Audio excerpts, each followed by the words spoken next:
Can we change the intro song to that? To what? To Let's Get It On. Let's. I can't afford the rights to that. You out of your goddamn mind. This podcast costs so much money just for the intro song. Welcome, all the new subscribers we have out there to Renowned and Feared, the Total War Warhammer Fantasy Podcast. We were so happy for you to have joined us. We realize we have a lot of new viewers out here. I am Trusty Pax, and joining me, as always, is Archer King. Hello. Yeah, no need to be so subdued, man. I'm just trying to think of I played some Warhammer for fun this week after I got really heavy into the dwarves, so I'm gonna bring my mind back to where I was at when I was defending Karak Kadrin from Manfred for 100 turns. Oh my god, those vampires, man! They're actually unstoppable right now. It's ridiculous. Yeah, I'm about to beat them back. But today, if you're joining us, we're covering Karak Kadrin, the Slayer cult. Excuse me, with was it Ungrim? I don't know what's called that. Yeah, Ungrim Ironfist. Yeah, Ungrim Ironfist, where we settle all grudges, and sacrifice ourselves by sending waves of half-naked dwarves into hordes of the enemy. I like to think that in the actual application of Slayers, they're fully naked. I always think of that. I think of Rome Total War or Rome 2. Mm-hmm. They got those the naked berserkers the barbarians have. Maybe they were just Rome Total War. I don't know. No, I think there was a unit like that in Rome 2. I don't know if they were naked though. I mean, they were never naked in Rome Total War. They just that was their name. They wore loincloths and I see. Yeah, covered themselves in tattoos and little shields and stuff. I imagine it's the same thing for witch elves and stuff like that. They're probably naked. Yeah, you can mod that in if you were so inclined. If you were. So I have dabbled with the Dawi before. The Dawi? The Dawi. I like the words they see. My love affair with insults continues. You get the Grobi, the Ungi. It's basically what the words that come out of my son's mouth every day are their regular insults. Are you likening the dwarves to your son? No, well, I mean he's getting at least as tall as a dwarf. He doesn't have the beard, but he can work on that. Mm-hmm. How about the giant red crest? The giant, I could give that to him. That'd be dope. My god, yeah, I'm kind of maybe I'll give him a mohawk. Yeah, I miss my mohawk days. I never had a red mohawk, but I think my son's still blonde, so unless his hair turns dark, it could work out. I think so. Yeah. Give him 2 little hatchets, he's already a terror. So I had a good time playing as the Slayer cult. Just to go over it broadly, it's a very aggressive. I only played as a Thorgrim grudge bearer, and I found myself playing very passively. But with Karak Kadrin and the Slayers, it says they move fast for a dwarf, and they kind of do. I was able to run down goblins and other greenskins. Honestly, yeah. I think they're fast for infantry. Definitely for infantry. But then again, besides gyrocopters, they're the only thing with above 35 speed. Everything else is just so slow that it doesn't really. I don't know. I found it was useful, yes, for chasing, but for the most part, it doesn't make a huge difference. No, I mean for chasing, they're basically going to chase down one unit and eliminate it probably before they get to the edge of the map. But Yeah. they're still not cavalry. Oh, But- for sure. Yeah. But it is nice. Like, a big problem with the dwarves versus greenskins is you're probably going to break their army long before they've actually suffered. I mean, this is the big problem fighting the greenskins. Like, I would have one army against two armies of mostly garbage, and I would get like a Pyrrhic victory. I had one battle where it was, Ungrim and his army versus Wurzag and another army full of gobos and like some of the biggins, the greenskin biggins. So there was some armor piercing there, and literally Ungrim was the only one left on the battlefield after one of those fights. Well, yeah, I think the other thing, like how much magic was being used though too, because if Wurzag was there, you probably didn't have any magic resist. Oh, yeah, does he strip that away? Yeah, like I forgot about in the Greenskins update, he got like total magic resistance annihilation, which is like super useful against dwarves because they have like base 35% or something like that. Damn, that probably explains why he was like whipping my ass, because like I felt like I was going in there pretty well set up, and I lost like 4 or I think it might have been 5 units of Slayers, like because they fight to the end. Yeah, they're unbreakable. Yeah, they were all gold tier, and I was sinking a lot of points into upgrading my Slayers because I was having a good time with them. Yeah, they're very effective. So you mostly use Slayers then in your army? At most I think I used 5 units of Slayers, and the least I used 4, and I kind of put them in every army, even though they're not as effective with Ungrim. But the I use a mod, and I probably shouldn't be using it, but I kind of like it. Yeah. It basically increases the effectiveness of corruption, but also so it makes it technically, if say you build a building for what's the opposite of corruption? I forget that. Untainted. Untainted, yeah. Like say you build a building that spreads untainted, it will be more effective. But in the absence of that, so say you don't have the Slayer temple or whatever it is. Yep. The corruption will be way more effective against you. So basically, anything that has to do with corruption or untainted is more powerful.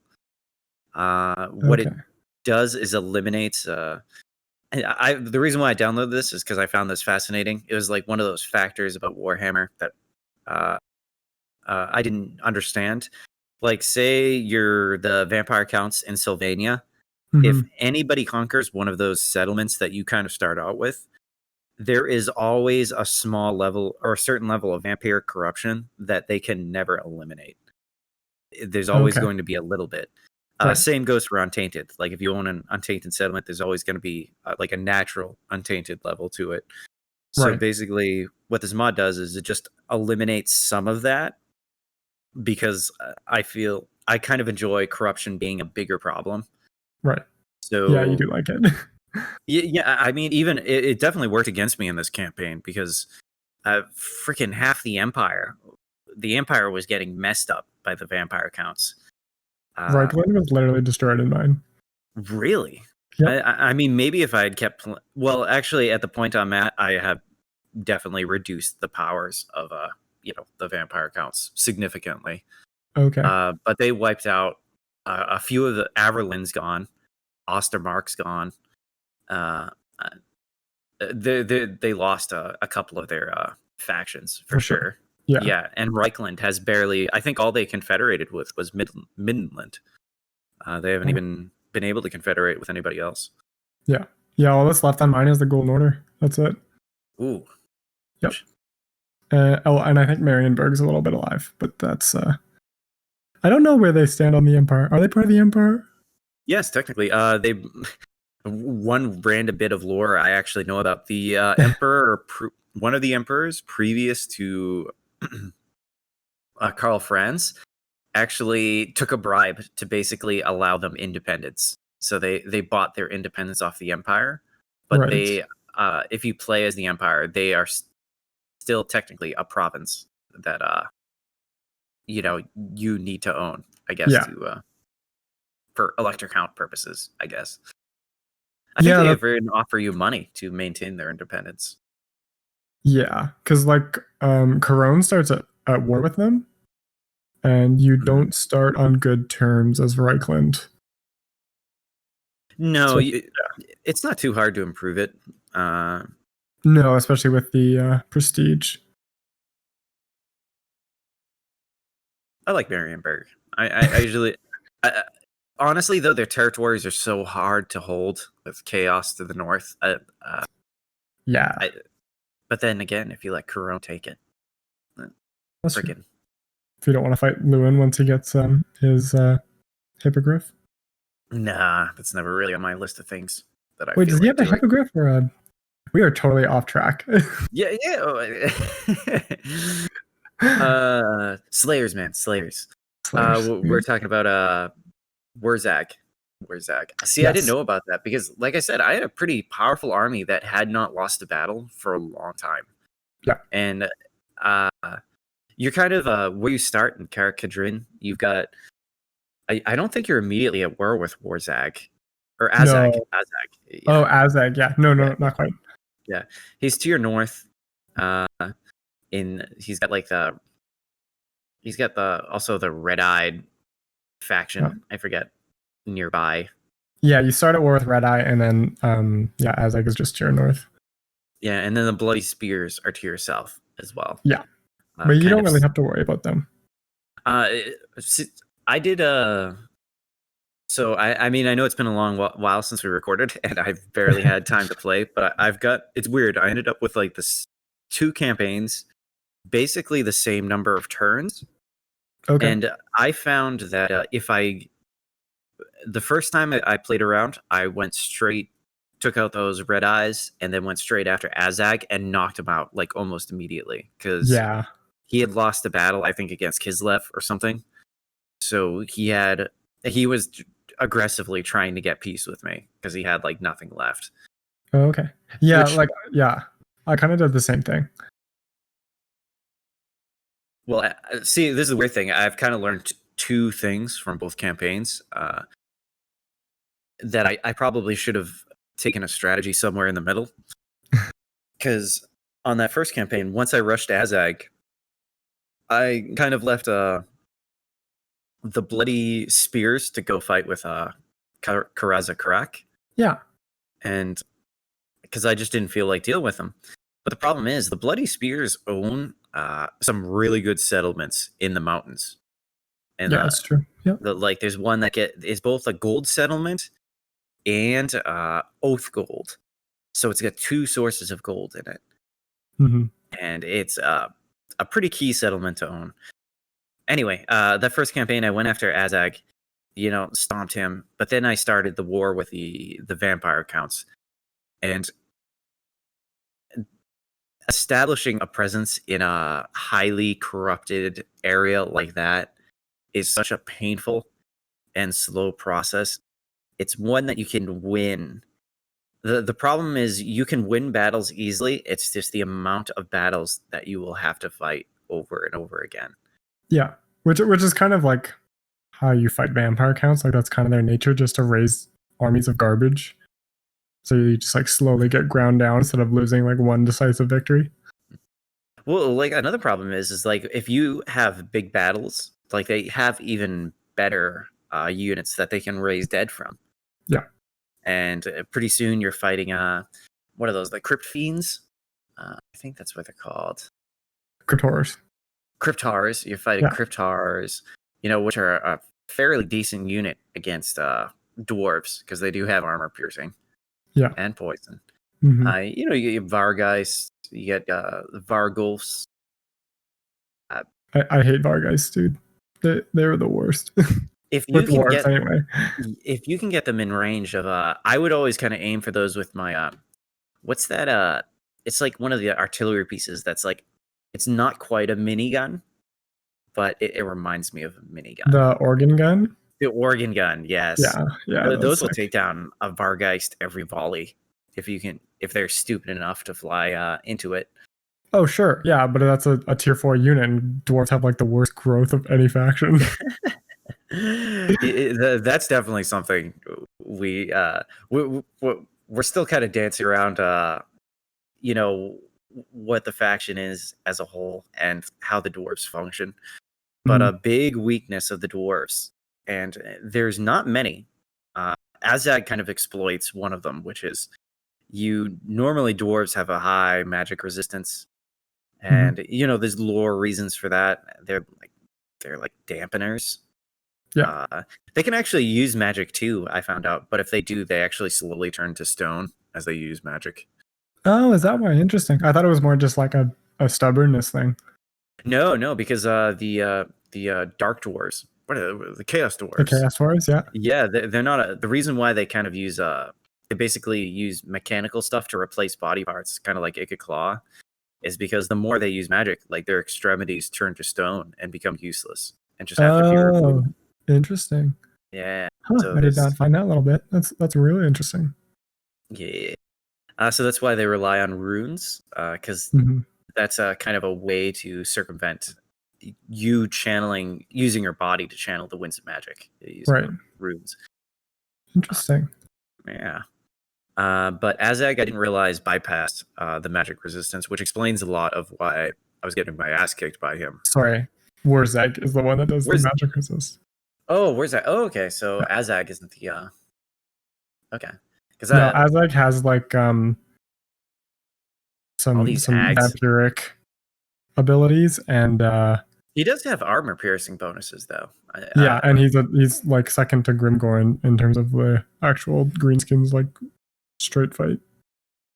Yeah, Azag, he's got some magic abilities. He's got I know some enhancements for like the scrap mechanic that lets him his units do better armor piercing. So he's not he's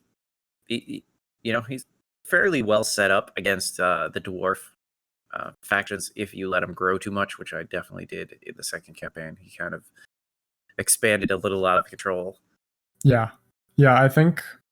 Well, I'll just talk about it, I guess. I played like a Gelt campaign that I kind of talked about, or we kind of talked about a little bit, just because I was so upset about the vampire situation at the end of my campaign on this one. Oh my god. And like what seems to happen is like Azag just guns for Kislev or like Ostermark. Yeah, he was the one who wiped out Ostermark in the beginning. Yeah. And so like he's not really around, and I think it's really easy to just take out Red Eye and get your first province and also just push into Azag at that point because his settlements are undefended and you probably have a 20 stack at that point. Yeah, that was what I ran into my first campaign. I found his capital like totally undefended, basically. Yeah, I mean, it's like a tier 1 settlement. You're like 5 turns into the campaign, and you're like, oh, sweet, I'll just take this. Yeah. I think I got distracted, though, because when I went through it a second time, the first time, Karak Kadrin was getting their ass beat by both Grimgor and Clan Eshin. Yep, classic right now. Yeah, I avoided that in my second campaign because instead of going north, I pushed south and really pushed it very quickly to basically expand to the borders of Karak Kadrin and, establish relations. Yeah. Because that trading money, everything is expensive with the dwarves. The units are expensive. The buildings are expensive. The growth is slow, and getting started, I found was very difficult as them. Maybe not very difficult, but it was challenging. Yeah, I would say, honestly, I think the dwarves, for me, have one of the hardest mid games, just because, like, right in the beginning, dwarf warriors and Coralors and grudge thors are really, really good units, like tier 1 tier units. Yeah, very good. They're super good for. I mean, they are a little bit more expensive than your average, but for what you're getting, they're really, really solid for being tier 1 and 2, like really accessible units. And even miners for that same sentence are really good, cheap source of AP in the early game. It is interesting how you have AP damage like right from the get go. Yeah, yeah. And then like with the late game, like organ guns and gyrocopters and iron breakers are some of the best units in the game. I think, like campaign wise, iron breakers definitely are top infantry tier for sure. And in the middle, like I did find there's a bit of a low, like Longbeards don't seem to keep up quite as well. I I agree with you there. I was a little. You kind of need them to at least replace the dwarf warriors, though. Yes. But Yeah, for it's sure. not a big jump, like you said. Yeah. And I think like I said, grudge throwers are really good, and organ guns, like we talked about, are really good. And some people like flame cannons, so that's whatever. But sort of like tier 3 for the dwarf seems to be like pretty rough. Like you just have longbeards and some sort of outdated artillery and some dated missiles, and that's pretty much your army for a little bit there. Yeah, the quarrelers start losing their effectiveness at a certain point. I mean, they're still very good, I think, against the vampire counts. Mm-hmm. I found the quarrelers more useful. I made a mistake by kind of switching to the gunpowder units, the thunderers. The thunderers, yeah. Yeah, I tried to go like all thunderers, and I just realized, against the greenskins, yeah, thunderers are a lot better because you're fighting against black orcs, and the quarrelers ain't gonna do shit really. Yeah, yeah. But the thunderers are like unnecessary for the vampire counts. Really, you just because it's difficult if the terrain is not in your favor. Those thunderers are not going to be very effective. I mean, that's the problem with gunpowder units. I am gonna respectfully disagree, just for Vargeist and Vargulf specifically. Well, they're big enough. Yeah, it doesn't matter if they're in the middle of your formations. You can still hit them. That's for sure. Yeah. Mainly, I relied on my slayers to deal with those. Honestly, yeah, that's fair. I just like the effectiveness of the quarrelers against the, because you get caught up on the zombies and the skeletons, and they just bog you down. Right. Yeah, and slayers do not trade well against zombies at all. Against what? Like zombies or skeleton spears or anything like that. They don't do super well against infantry. No, I mean the regular slayers I think do all right. I think when they're maxed out, like especially with all the bonuses Ungrim gets, like I think at this point my slayers at like they're maxed out experience wise and they carve through pretty much anything. Especially with let's bring up the ability Journey's End. You mentioned this in the post show last time. Yeah. Journey's End, as Archer informed me, it's pretty crazy. Your units, describe it to me really quick. Essentially, like in Ungrim's army, slayers won't take any actual like model losses, so they'll stay at 60 as model count until they hit half health. So none of the actual individual slayers can die until they hit 50% HP as a unit, if that makes sense. Yeah. So you could be looking at your, in the middle of a battle, you'll see your Slayer unit, and it looks like it's at 60%, but it still has all of its models. Yeah. And once you finish that battle, if all those models are still alive, they just go to max health after the battle immediately. Which, is pretty significant considering you also get 30% bonus casual replenishment for Slayers with Ungrim. Oh, yeah. And the replenishments gets pretty sick with Ungrim. That's another problem the dwarves run into, is definitely replenishment.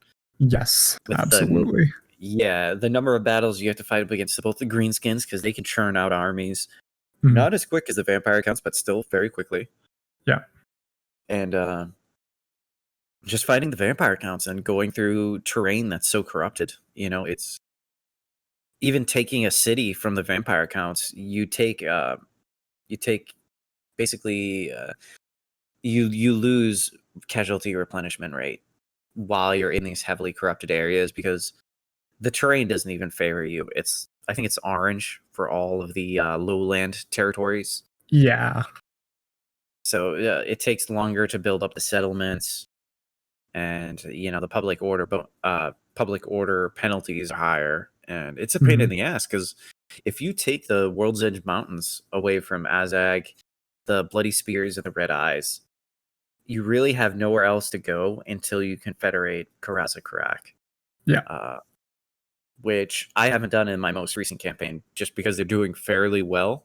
like I said, the first campaign they were losing because I think dealing with bloody spears to the south, since I ignored them at first, and everybody else. But this time, having with me giving them support to the north, where they don't have to worry anymore.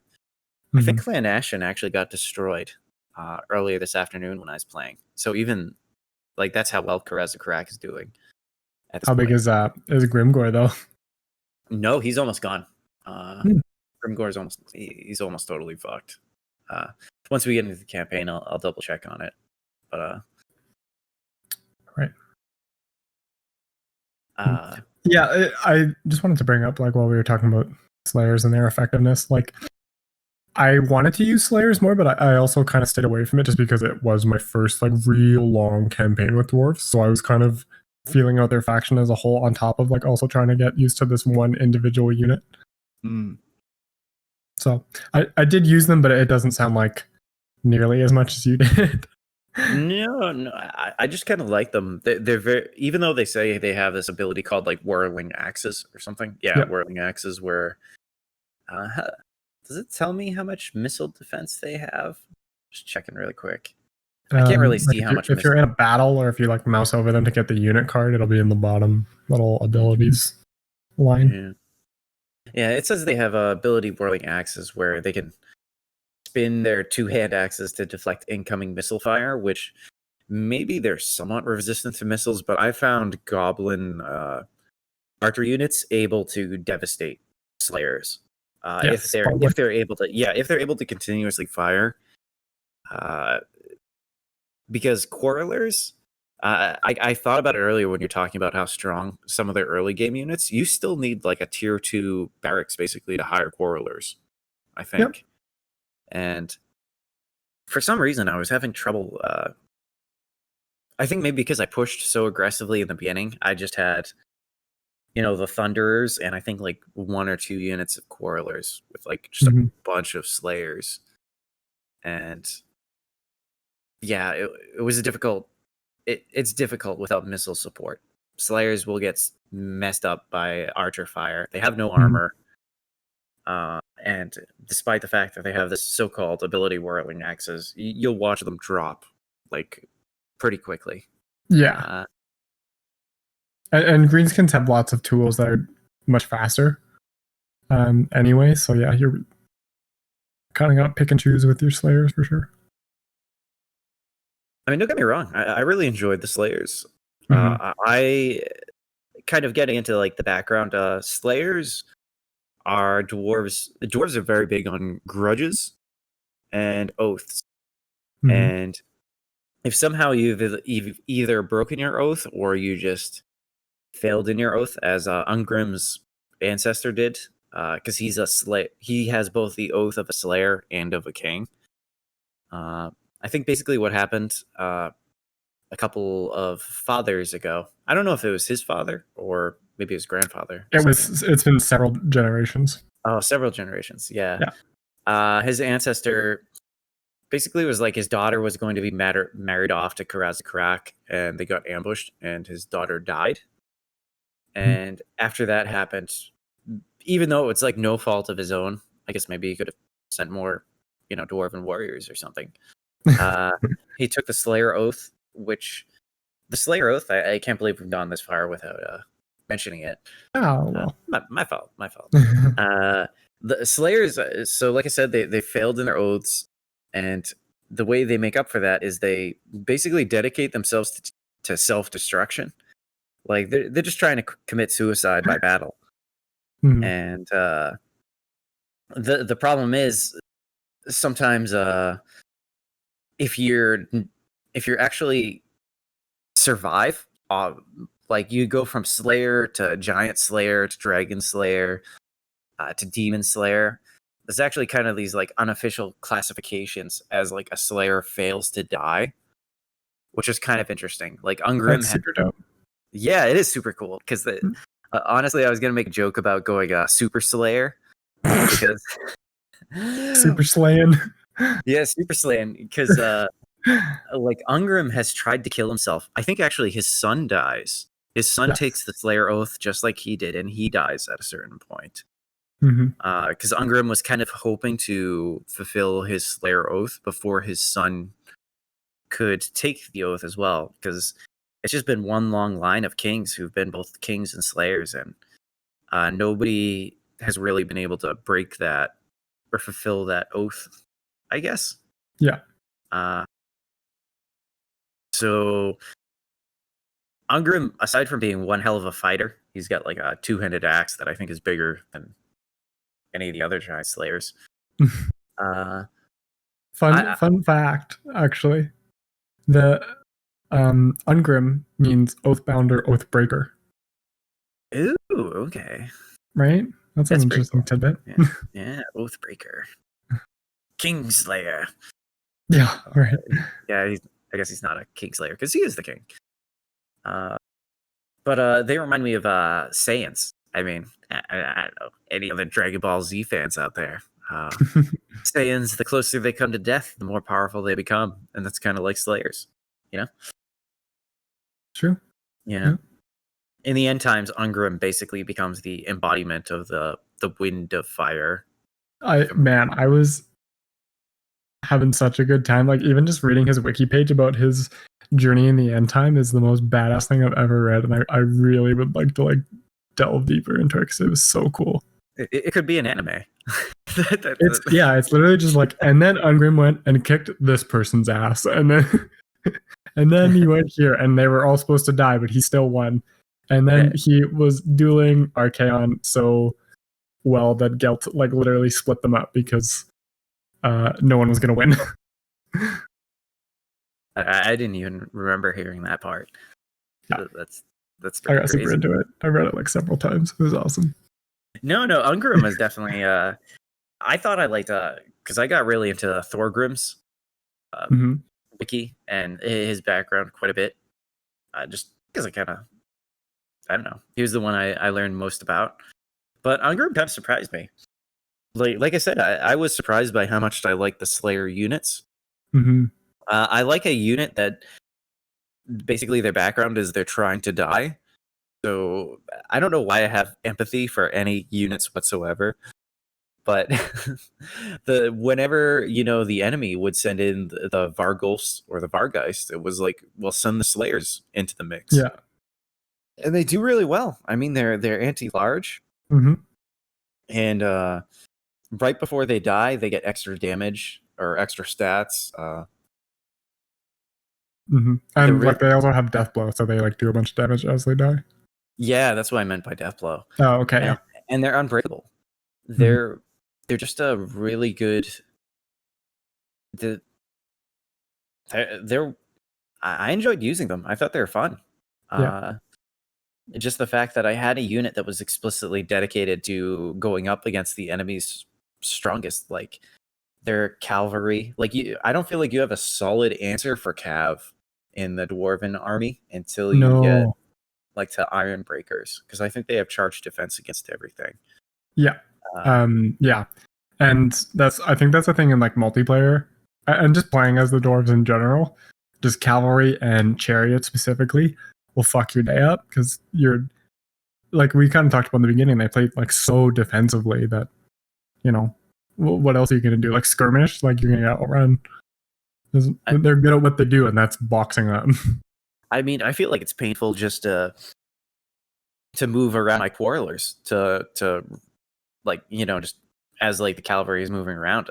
It's like even the quarrelers move painfully slow compared to what I'm used to. Yeah, even like compared to like infantry. Yeah, you lose quite a bit of speed. But speaking of, actually, as Karak Kadrin, you get a 10% speed bonus for all infantry. I kind of forgot about Warhammer that. 1? I don't know. I'm looking at the faction effect right here. It's a speed plus 10% for infantry units. Oh, weird. I thought that was a game 1 thing. Yeah. Oh, it totally is there. Shit, dude. Yeah. So even your basic units were faster than usual. Oh my god. How am I going to play it as anyone but Ungrim now? I'm just going to be complaining that they're so slow. Yeah, especially since that makes even the Slayers even a bit faster than they normally would be, which is probably why they could chase down the greenskins. Yeah, that Somewhat might be it. effectively. Yep. Yeah, it might be.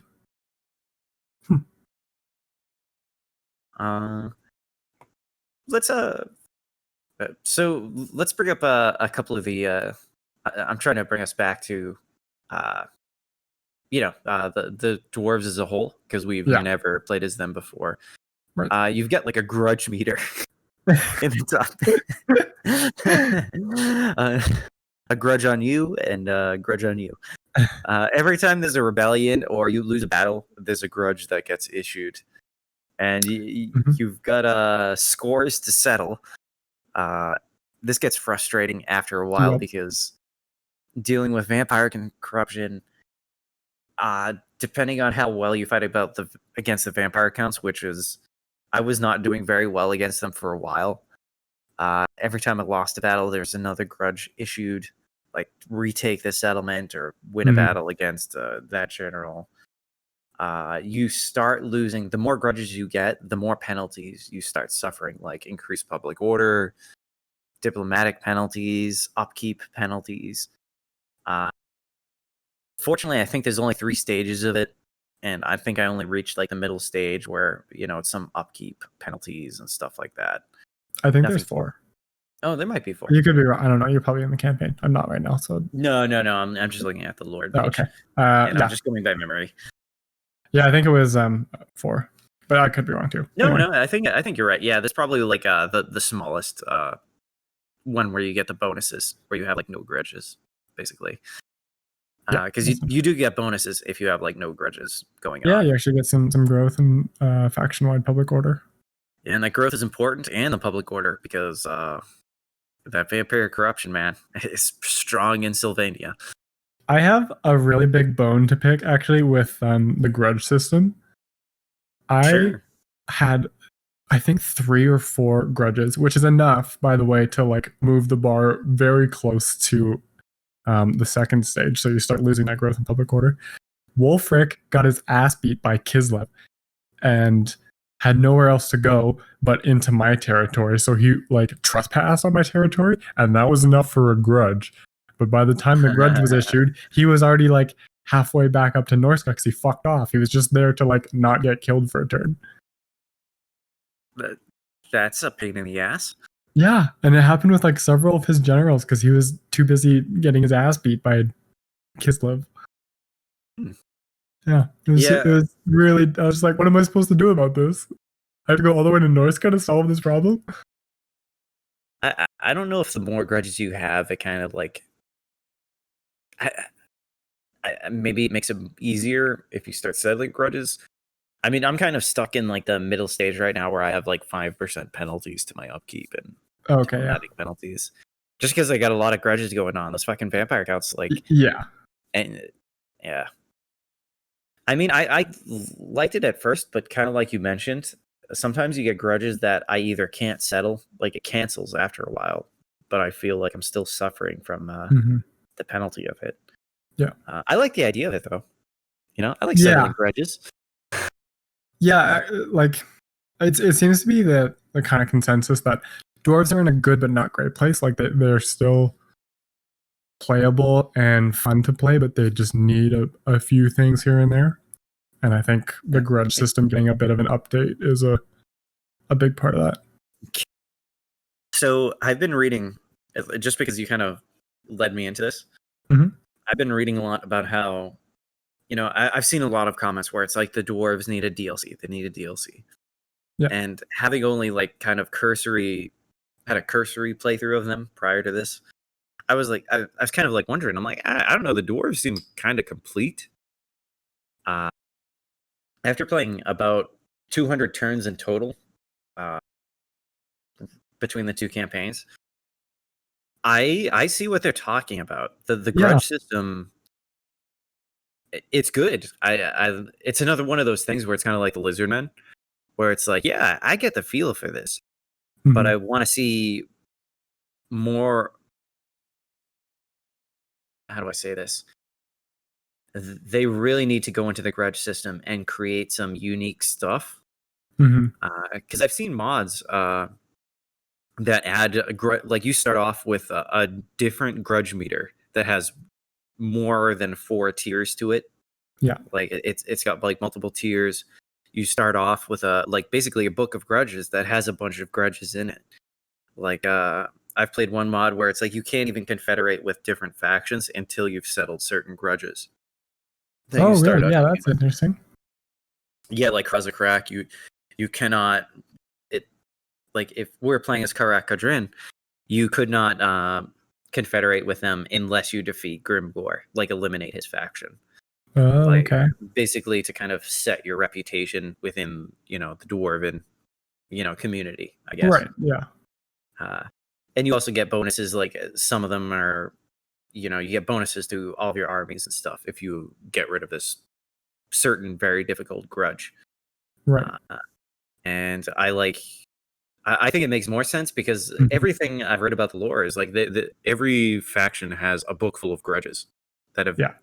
I mean, what was my favorite one? I gotta, I gotta find it. I took a screenshot of it. Hold on. Was it like the one where you just like can't say no? It's like either you have to it's like a grudge is settled and wrong or right or something like that. No. The quote unquote shortchanged grudge Okay. in the stern eyes of Valea did the Elector Count of Ostermark commission skilled dwarf engineers to raise a mighty fortress and then shortchange the Dawi by 2 pennies. In outrage, ransack Ostermark to recover the cost. And the reward is 20 oath gold and 2 to your treasury. That's And awesome.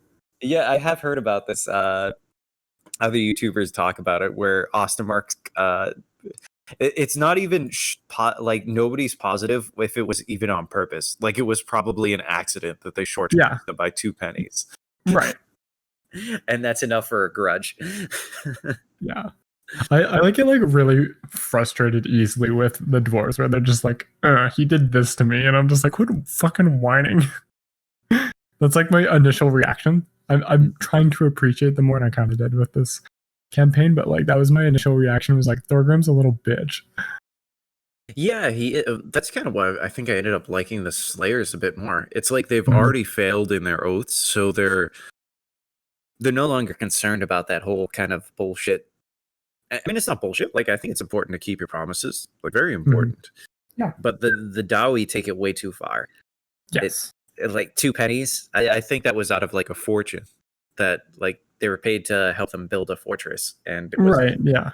a lot of money. And it's just like, it's like they couldn't have just said like, I'm pretty sure they would have given them their 2 pennies had they asked for it. Yeah. Like, oh, hey, it looks like you didn't actually pay me enough. I'm sure they just like, oh shit, like my bad. To war. Yeah, exactly. And that's their response. They're just like, 2 pennies? I'm gonna fucking kill you. It's like, why didn't you just punch me in the nuts? Yeah, like there's so many better reactions, including punching someone in the nuts. Like when that's a better option than like what you're going with. Come on. I mean, it's kind of entertaining. Oh, I know, it's hilarious. Yeah, like you get situations like that grudge you just read, but yeah. And it didn't even make sense when I got issued that quest, because Azak actually had destroyed Ostermark at that point, and he owned their entire territory. Yeah. So I didn't feel too bad raiding them. Like it would have probably been more damaging to like my relations with the Empire had Ostermark still owned it, but they were gone. For sure. Yeah. I never actually fought the Empire. No, they kind of. I mean, if you've ever played an Empire campaign recently, they like most of the Elector count like you more than fucking Karl Franz, but that's beside the point. Like they're pretty okay with you, especially Ostermark starts in really good relations. So yeah, I never had an issue. Like the territory isn't something you should really, I think, go after. Like there's no point as the dwarves, and it's also just starting another war that you don't need to. Yeah, I was kind of hoping Chaos would take some territories that I could later take for myself.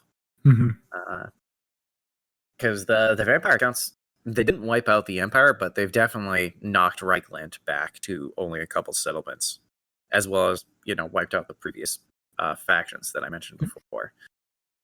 Yeah, actually, one of the things that I didn't want to, or that I wanted to do with this campaign was fight chaos as the dwarves, because I don't think I've ever done that.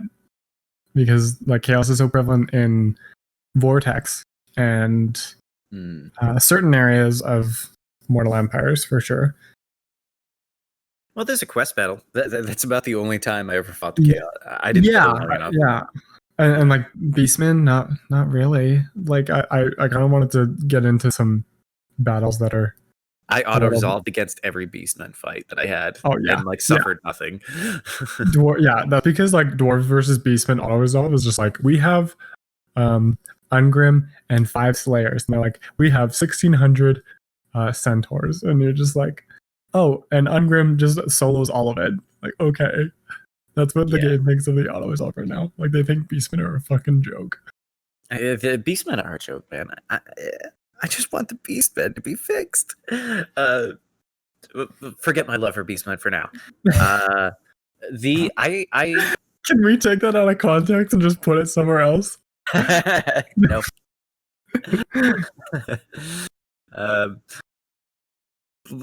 I was focused on a possible DLC for the dwarves.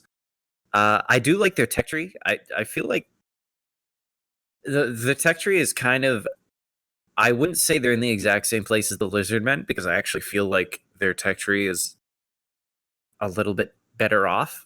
Mm-hmm. I don't know. It's another thing where, I don't even know if I'd modify their tech tree at all. Yeah, I think I think the dwarves need an update, but I don't think the tech tree really needs much done to it. It might need some like stat changes just based on just minor stat changes. Yeah, like maybe up some things from 5% for fuck's sake. 5%, come on. It's like all 5% stats in there. It's like 5% minus recruitment costs. I'm like, fucking thanks for that. Like, really? I waited 10 turns for that. Yeah, I'm 60 turns into a campaign, and I used 10 of my turns to get that. So I think besides that, it's really well done. I think it's one of the better ones in the game. It just needs a few, a touch here and there. Yeah. I like their tech tree overall, other than that bullshit 5%. Yeah. They need to give Grombindle, the white dwarf. They need to give him his own start location. I'm not sure where they're putting him. Then I would be very fascinated with actually playing as him, because I've heard he's like a beast. Oh, he's a fucking maniac. One really cool suggestion I've heard is like giving him a Nakai treatment sort of thing, because he isn't this like staple character that is leading the dwarves to like victory after victory. Like he's a like almost mythical figure that shows up to help the dwarves when they're in need. So they could kind of do the same thing as they did with Nakai and make him kind of a horde faction where you go around essentially settling grudges for other dwarves. And it would be cool if like anytime you took out like a greenskin or any faction that owned like a Dawi settlement, you could create maybe like a unified dwarven faction behind you. You know what I mean? Instead of settling. I think that would be really cool. I think there's lots of cool things they can do just to make it. I would like that. I think it is a really good idea, and I think it is better than just giving him another location. I think the other thing, I think we talked about this before, is people have suggested putting him near Malekith for fun's sake. You could put him in the Vortex campaign if you decided to make him. That's true. Yeah. No reason not to. One thing that I thought was that I was kind of shaking my head at, I don't know, maybe someone has some insight into that, but for the dwarves, the master engineers are a tier 4 unit.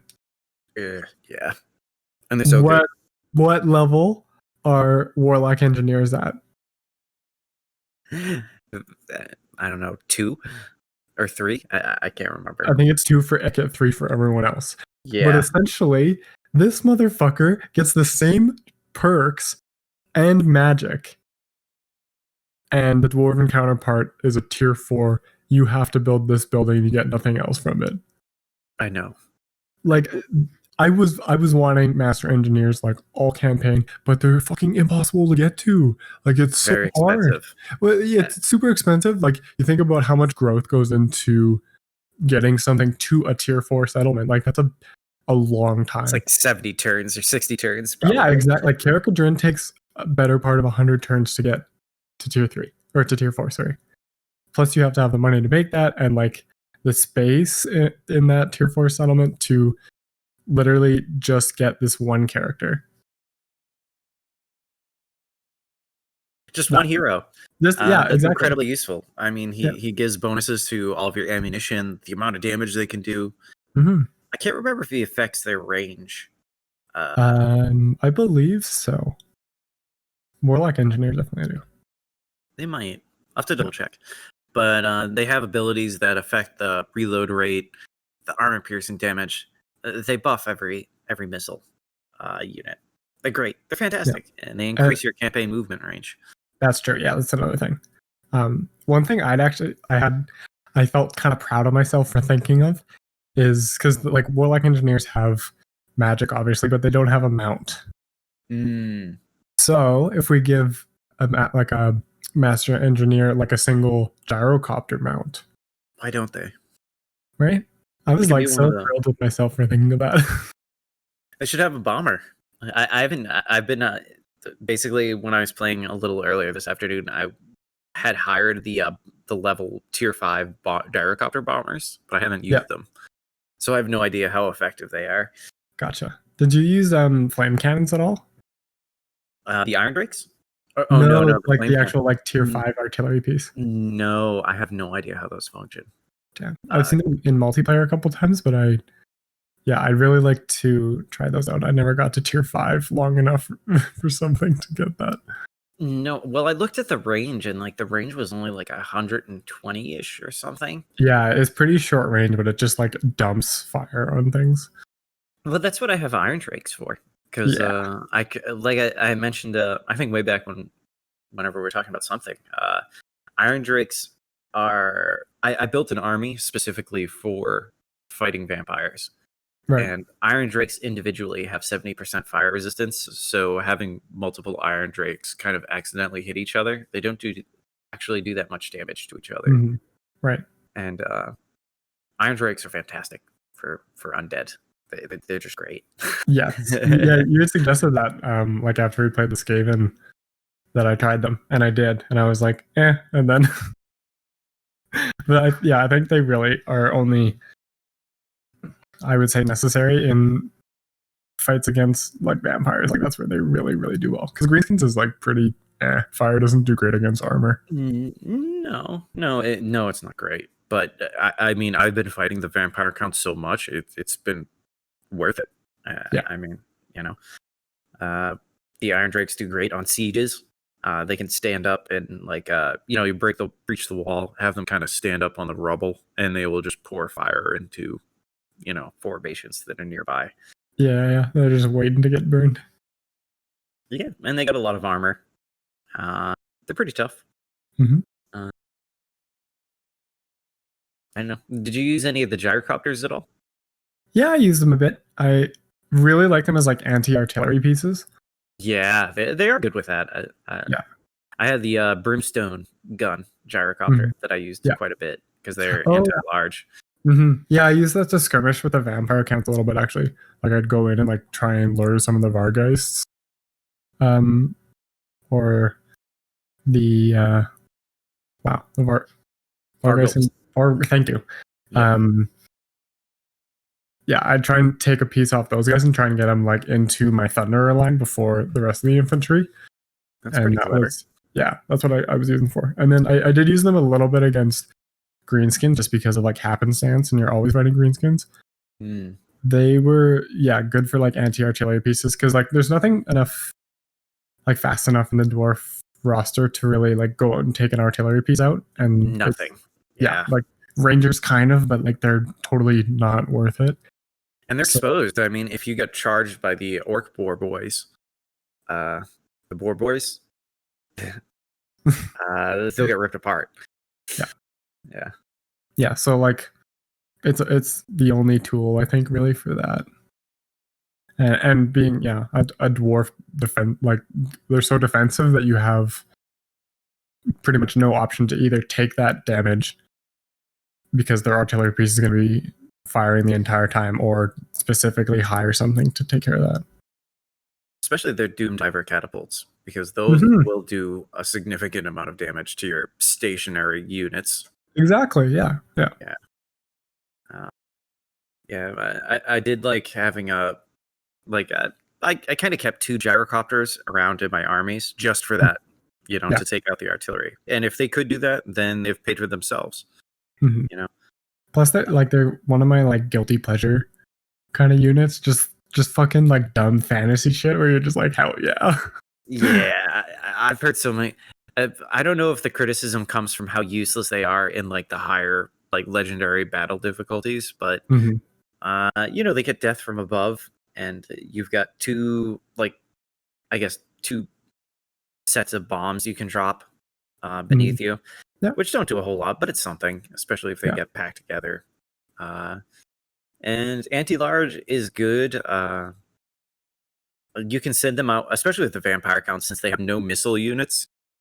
And if they're dumb enough not to bring any flying units, which occasionally I've fought armies that had a lot of crypt horrors and Vargulfs and like nothing airborne.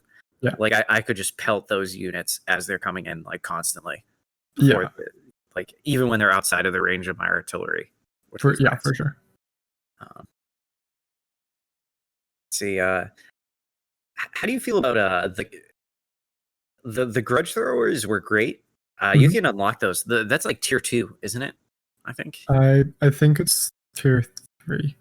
Are you sure? I think it's tier 2. Hold on. Let me check. Yeah. I like that confirmed because I can't remember.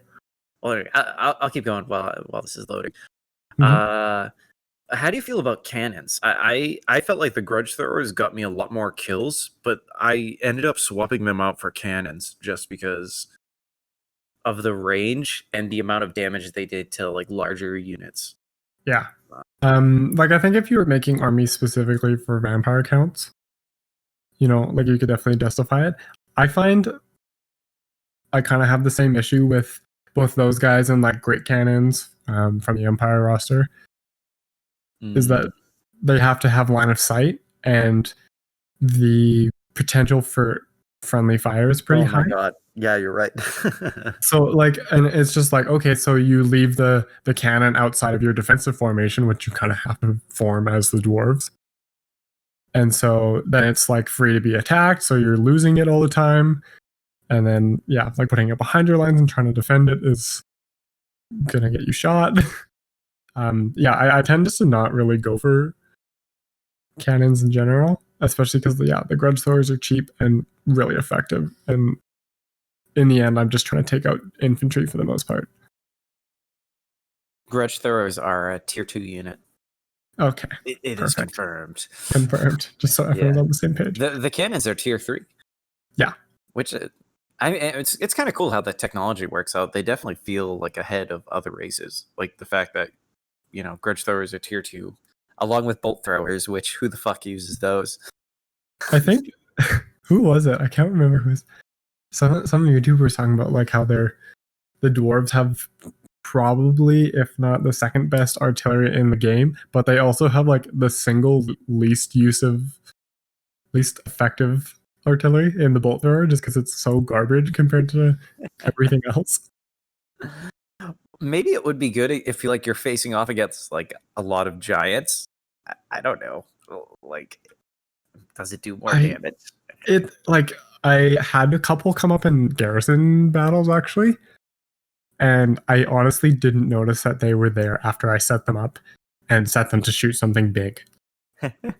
Like I wasn't like, oh, those guys took a bunch of damage. Where'd that come from? I was just like, you guys seem to have shot at something. The ammo's gone, but I don't really see a difference here. Yeah. Well, that's why I kind of like replaced the grudge throwers with cannons, just because if you could, they were fairly accurate, like accurate enough. If they were hitting the crypt horrors, the blood knights and stuff, do quite a bit of damage. Yeah. And I don't think their friendly fire incidents were as high as the Great Cannons with the Empire. Like they had a little bit more of an arc to them. Mm-hmm. I definitely saw some friendly fire incidents though. Yeah. Yeah.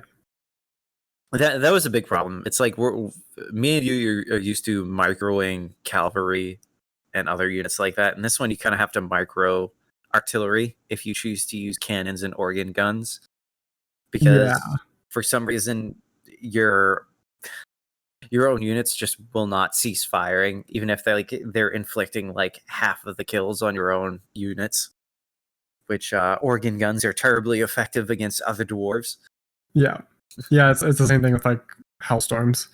Like you're just like, oh, I accidentally shot into my my troops, and now that unit's at half health. And one more volley, they'll be gone. Yeah. So no, not really. I went straight from grudge throwers into organ guns. Organ guns are great. Yeah, they're like probably one of the best like anti-large artillery pieces. They're awesome. You're just like there's some cavalry coming. Yeah, it's just like big armor piercing missiles, but it's like cavalry goes down in like two volleys depending on the unit. Seriously, you'll wipe out everybody in a line. They can take out towers, they can take out walls if you feel like it. Mm-hmm. I liked kind of maneuvering them around after I knocked down the walls to because you can kind of with artillery you can just hold Alt and right click and attack like an area. And with a volley gun, with the organ guns, once you breach a wall, you can really fuck shit up on the other side just by saying like, "Hey, attack like the middle of this formation or the side of this formation right here." Oh my god! How did I not know those? Yeah. Oh, you didn't know you could do that? No. Yeah, you can. Like, dude, some of the like, say, really quick, just as an example. Yeah. When I was playing as the Crooked Moon. Mm-hmm. One of the most successful campaigns I had with that faction was, Karl Franz came at me because I was raiding and sacking the closest settlements right outside that little mountain range there. And I had a couple of the rock lobbers. I think I had like 3 units of them. And I just so happened to get one of those maps where Karl Franz had to cross like one of those like one of those land bridges, like it was a chasm on both sides. Okay. Yep. And I had a big kill, and I literally just grabbed with each artillery piece. I just hit Alt and right click on certain areas of that land bridge, and just so instead of focusing on the actual units, you aim at the area. Yeah. And that sometimes that's a lot better, man. Like I wiped out like half his army before he even got to me. Mm-hmm. Yeah, and like the unit's not trying to like constantly adjust for where it's aim.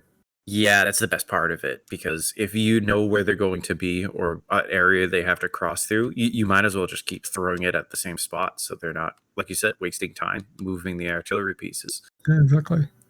Or just being like, super janky and just being like, I need to charge into them to shoot, and you're just like, where are you going? Oh my god, that drives me crazy every time I see that.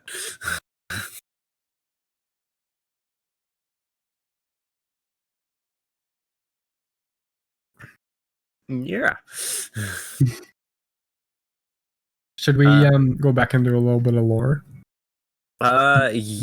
Sure. I mean, I don't know. You probably know more than me. I did go through him a little bit, like a week ago or so, but it's been a little while. I mean, I kind of have a good idea of how Karak Kadrin got started. Like we mentioned earlier, his ancestor was trying to send his daughter to Karazakrak to establish some sort of alliance by getting married. And, she got killed. And that started the long line of Slayer Kings. Right. Torn between 2 oaths. Yeah. And I mean, that's basically a large portion of it. But I know Ungrim also married a badass. Like his wife, like killed a bunch of greenskins, I think. That's pretty dope. Yeah, she was like on her way to get like married to him, I think, and then they got like overwhelmed by greenskins, and Mhm. she just started killing greenskins too. So I think she Good. was one of like the only survivors. And Ungrim at that point was like, yes.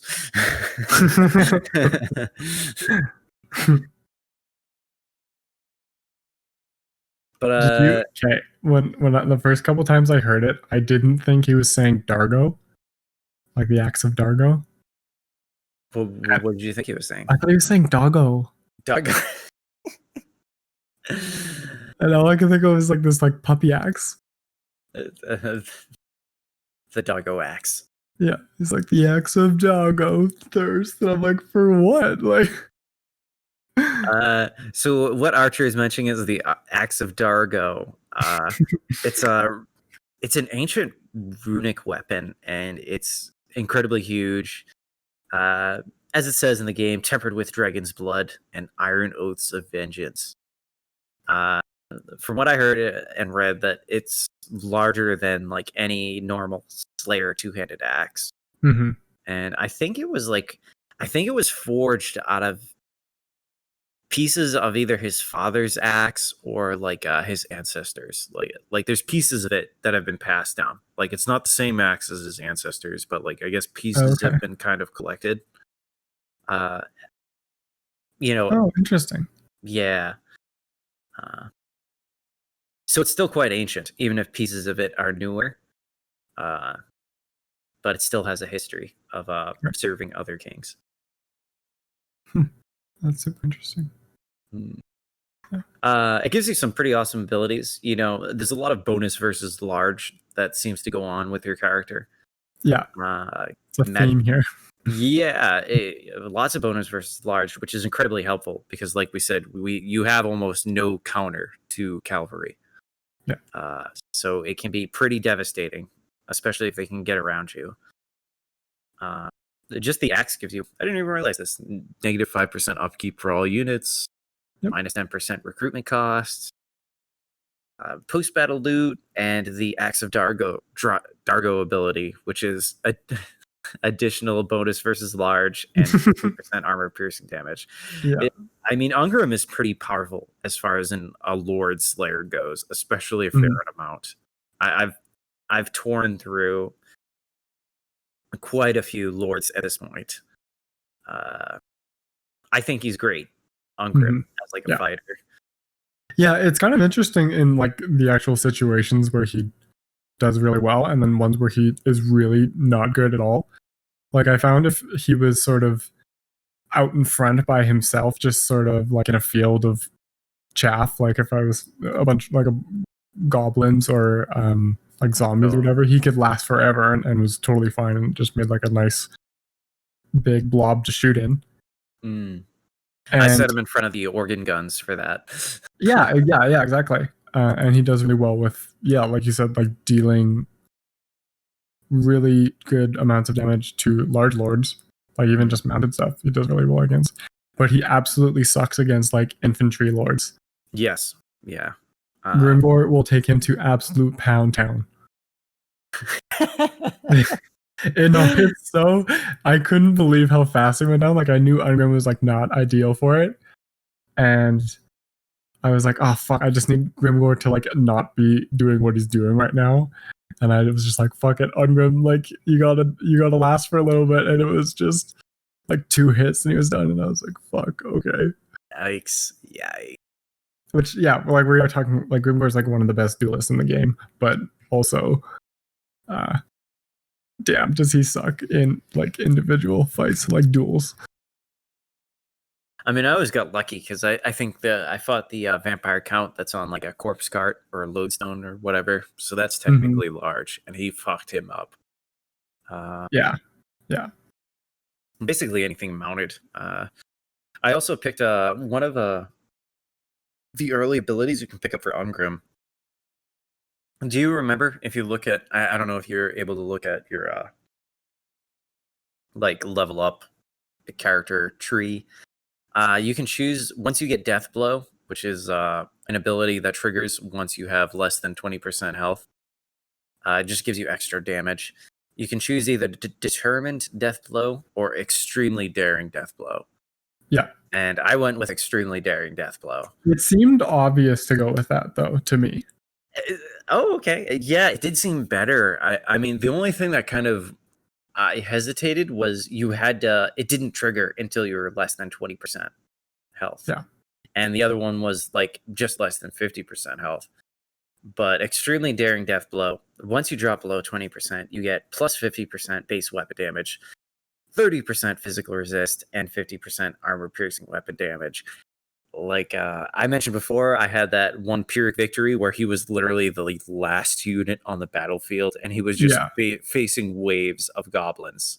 Mm-hmm. He had defeated Azag, he had defeated the backup general. It was just, there were so many goblin units, and the goddamn not the chariots, the pump wagons. Oh yeah, those pump wagons fuck up dwarves, and yeah.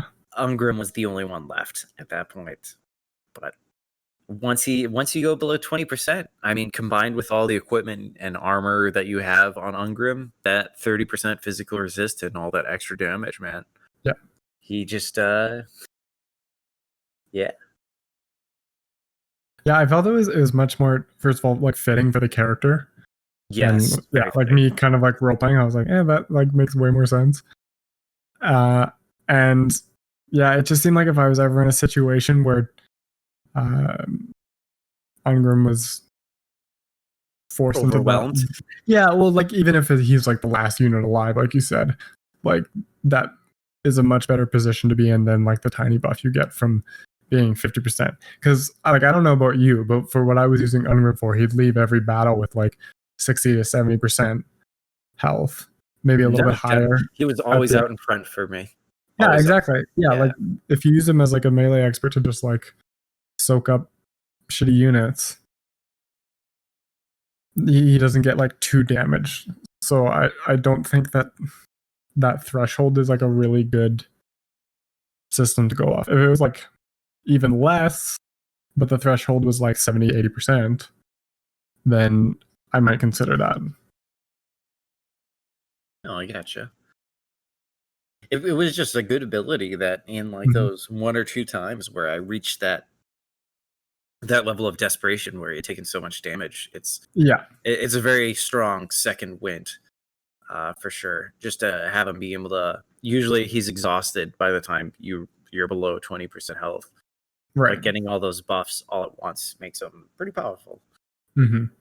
Yeah. I got this really cool item on Ungrim. I've never seen it with any other character, but it basically gave this little breath spell that was fire. Ooh, really? Yeah. I don't even know what it was called. I'd have to pull up my game to see exactly what it was, but it was super, super useful, especially in the early game. I got it like in one of the first battles for completing a quest or something like that, and it was awesome. And it really fit in with Ungrim's like story. Like in the end times, he basically becomes like the spirit of fire. Yeah.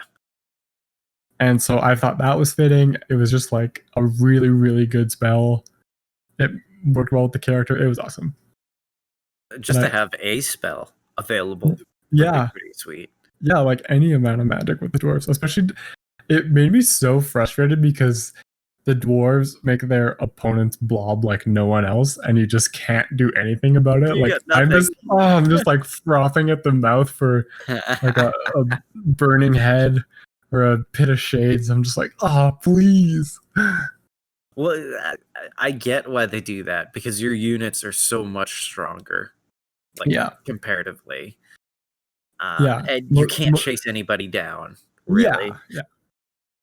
And especially when you're playing against a lot of factions like Greenskins and Skaven, that they end up with a decent amount of their force left, even if you like beat them, because they like route and come back and take a little bit more damage and leave again, and they don't last long enough to really take enough damage. So I don't know. Not to shatter, at least. Yeah, it seems very like not weighted in the dwarves' favor in that sense, just because they have like not good casualty replenishment. Like you might keep beating them, but they'll come a time when they can beat you. Yeah, I mean, with Ungrim, I definitely had his army had a very high casualty replenishment rate. Yeah. But as far as everybody else, I mean, I would fight 2 battles with the vampire counts, like almost one after another with like just another lord, and I had to send them back to like another settlement to like rest basically for like 6 turns before I would be willing to commit them to another fight. Mm-hmm. And I don't know about you, but to me, it seemed kind of like weighted, if that makes sense. Like you didn't seem to get as much replenishment, say, like standing in your own territory, but outside a settlement.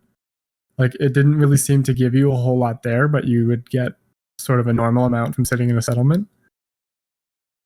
Are you saying you'd get more from fortifying outside of a settlement? Because I feel No, like I'd get less just standing around. Like I'd get very little replenishment. yeah, almost nothing. Yeah. Yeah, just standing around in my own territory, which is usually pretty significant. Yeah, you don't. I think it's a combination of the corruption, the climate, because it's especially if you're in Sylvania, where out of the mountains. Yeah, it's a pain in the ass. Casualty replenishment rate is a huge problem until you get Ungrim to what is the ability? I get it up right here. Doom Seekers 30% casualty replenishment rate for Ungrim and Slayer units. Yeah. So that's like a really big buff. You can level up into Inspirational Leader with I think any Dwarf Lord, which gives you up to 15% casualty replenishment rate. Yeah. And that's really necessary. I mean, because if I did very hard normal, as my difficulties. Yeah. And the vampires just send wave after wave against you. Same with the greenskins. That low casualty replenishment rate, the low growth rate for your settlements. It's very difficult to expand and hold what you have. Mm-hmm. Yeah. Yeah, one of the things I found like was really important was just having trade partners. Very important. Yeah, you make a shitload of money with trade partners. Yeah, like that's a good deal of your income, and it's almost not even a good idea to confederate Karak just because you're probably going to make it like several thousand a turn on their trade agreement by itself. I never did because my attitude was Karak on my last campaign was doing very well. Grimgore was almost utterly defeated. Clan Eshin was gone. They're doing really well. I was like, if I confederate with these guys, like you just said, I'm going to lose that trade income, and I'm going to have to manage probably a more expensive army than the AI is able to, command because the AI gets those bonuses. Yeah. So plus territory that's probably not protected all that well. No, it was not. I mean, and it's like I do not feel like I don't feel like managing all of those Southland territories that are like he was at war with Queek, almost wiped out Cetra, but it was all these. I was having a difficult enough time with the vampire counts. I was not about to confederate, even though I had the option. Yeah, just didn't feel like a smart move at the moment. I don't think they get any like bonuses to trade specifically. I know I got a lot of followers for characters that was like in like plus income 5-10%. You just put it on this character sort of thing. I got a lot of those, but I don't remember any like specific like you get more from trade. Maybe a technology? Well, you got the Guild Marketplace, which is a tier 4 building. And every one of those you build, like I think it starts out as a trading depot? Oh, yeah, right. Yeah, so with the Guild Marketplace, it's each time you build it, it's plus 5% income from trade faction wide. Yep, that must have been it, because I had a few of those for sure. And tradable resources. Mm-hmm. And plus 10% income from just the region, buildings in the province. But still, I've got multiple Guild Marketplaces, and I don't even have that many territories. How much am I making? I'm making 5,000, 5,500 from trade every turn. Fuck. Yeah, and like that's like Karak and Like a bunch of Zufar? minor. Zufar is gone. They got wiped Okay. out. But I'm trading with a lot of the minor Empire factions. Oh, okay, yeah, that helps. Yeah.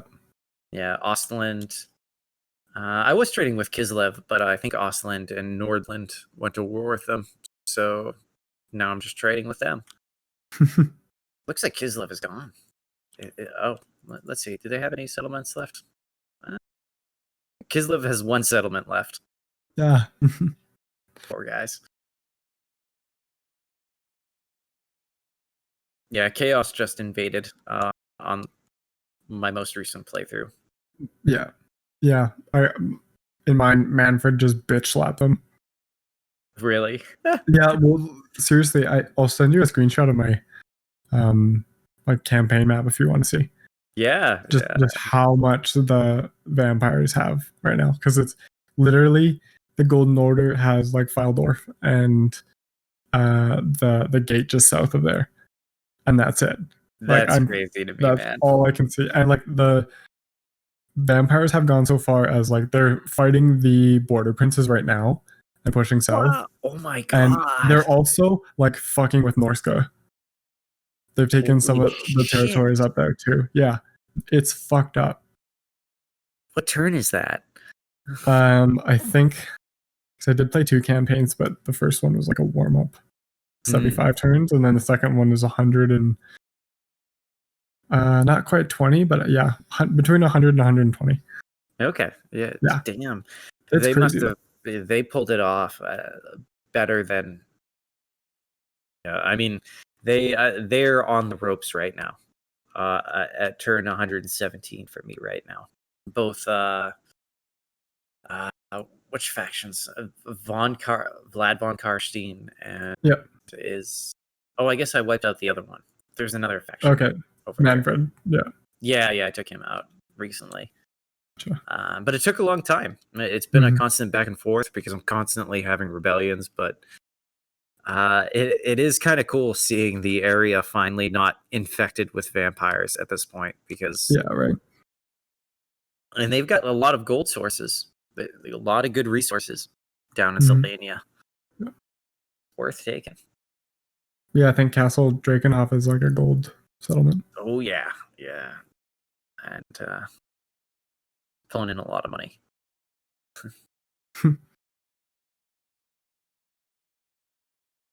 What did you think of the matchups with I thought it was pretty entertaining actually to fight the vampires with slayers and dwarves because I've fought in greenskins with and Skaven with dwarves before, but not so much the vampire counts.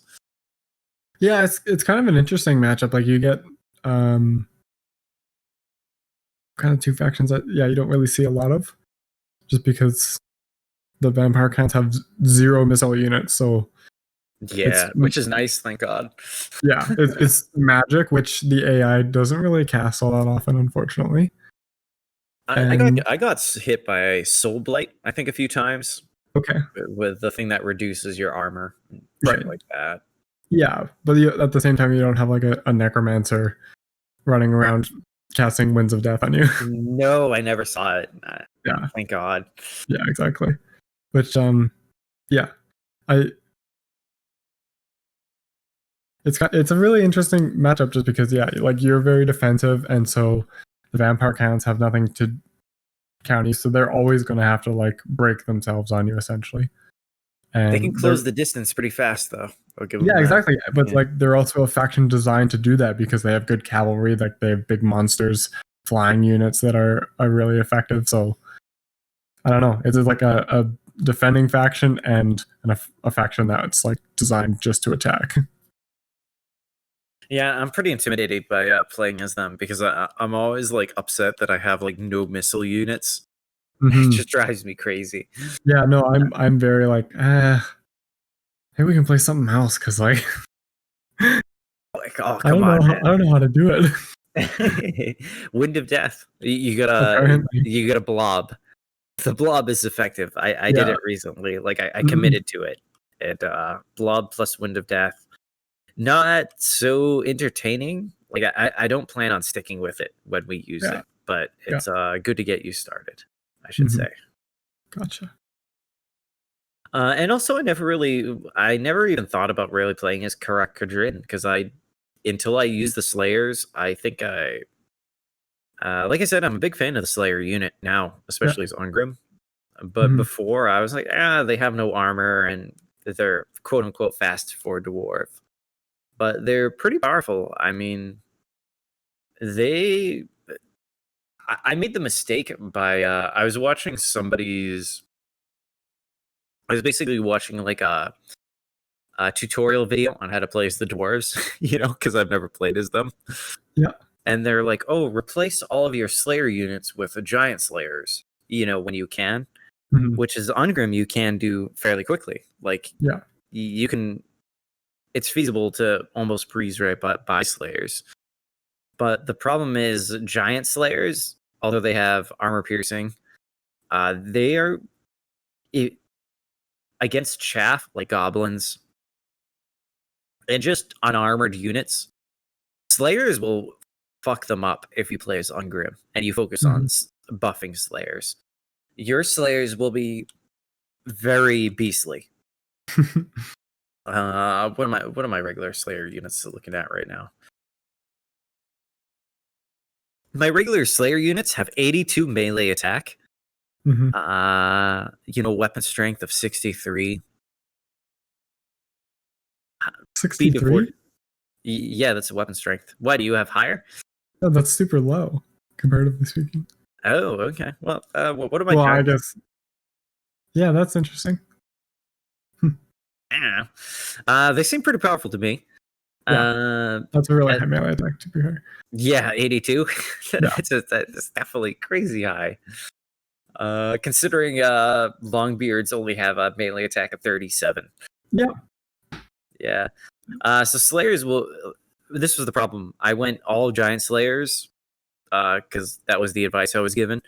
But they will actually kind of lose if they go up against enough chaff, just because they don't have a high enough, like, I don't know, like if they attack as fast. Even though I'm looking at 95 melee attack right now for my giant. Yeah, I think it's more just that they like cut through them so fast. Because they're like essentially going to lawnmower over goblins, but if you end up in like 2 or 3 units of them, it's not pretty. I think it's more just like getting surrounded and getting bogged down. Yeah, and getting hit with missile units, but I keep 2 regular Slayer units and 2 giant Slayer units in my army. I kind of keep the giants. I keep like the Slayers one on each flank, and the giant Slayers kind of behind in the middle. Because I'm still fighting vampire counts, they're almost done, but they have a bad habit of dropping their flying units right on top of my artillery. Yeah. So the Vargeists will go down in like 2 seconds if you send giant Slayers against them. They do not stand up to them. So yeah, that's what I use mine for too. It's just like, all right, they're gonna attack the artillery, so you can sit here. Yeah, I mean, giant Slayers carve them up really fast, better than missile units do. Yeah, for sure. So they're really good for that, and then also for fighting any armored units. Fighting chaos units, they're really good for. Yeah. There's a quest battle that I totally pulled I like rage quit. So there's a quest battle. What's the item it's for? Is it for the cloak or is it for the axe when you fight I think it's for the axe when you fight the chaos army. Can you remind me? Is it? I'm trying to remember now too. I thought it was the crown dragon. The crown is when you fight the vampires. Okay. I know that for a fact because I haven't fought it yet in my second campaign. Okay. Let's just say it's for the axe. Because I remember he comments on like the axes singing to him. Oh, okay. Yeah. So I looked at the map that you're on when you're facing the Chaos Army, and I was like, the terrain is totally in my favor. I've got like 2 organ guns, 2 artillery pieces, Slayers and Longbeards, and what have you. And I started the battle, and I was like, why can't I move my units over there? and I realized I had assembled my entire army facing in the wrong direction for this battle. Do you know which one I'm talking about? It's like in the north, in the north of the world's edge mountains. Yeah, you kind of stand like you're standing like on a hill, and there's another big hill in front of you. Yeah, well, it's like there's like mountains and ruins because they kind of have to. You get attacked from the front by some abominations and just chaos warrior bullshit, and then you get attacked from the rear by chaos knights at a certain point. Oh right, yeah, yes, I do remember that. And I assembled everything facing the wrong way, and I ended up rage quitting that for like a couple days. Just because you because got of work and a stuff. blitz from behind. Yeah, because I was like, why can't I was like, oh, it's one of those weird battles where I have to be in a specific spot, and then I was like, oh no, I'm facing just totally off the map, even though I couldn't tell. So I get really pissed off. Yeah, that's rough. I don't know. I don't know how that happened. I believe that was Warhammer tired. Yeah, never. You can't play Warhammer sleep deprived, which is the unfortunate thing. Yeah. I believe that was for the Axe of Dargo. Yeah. Please don't hate me if I'm wrong, but it's a pretty.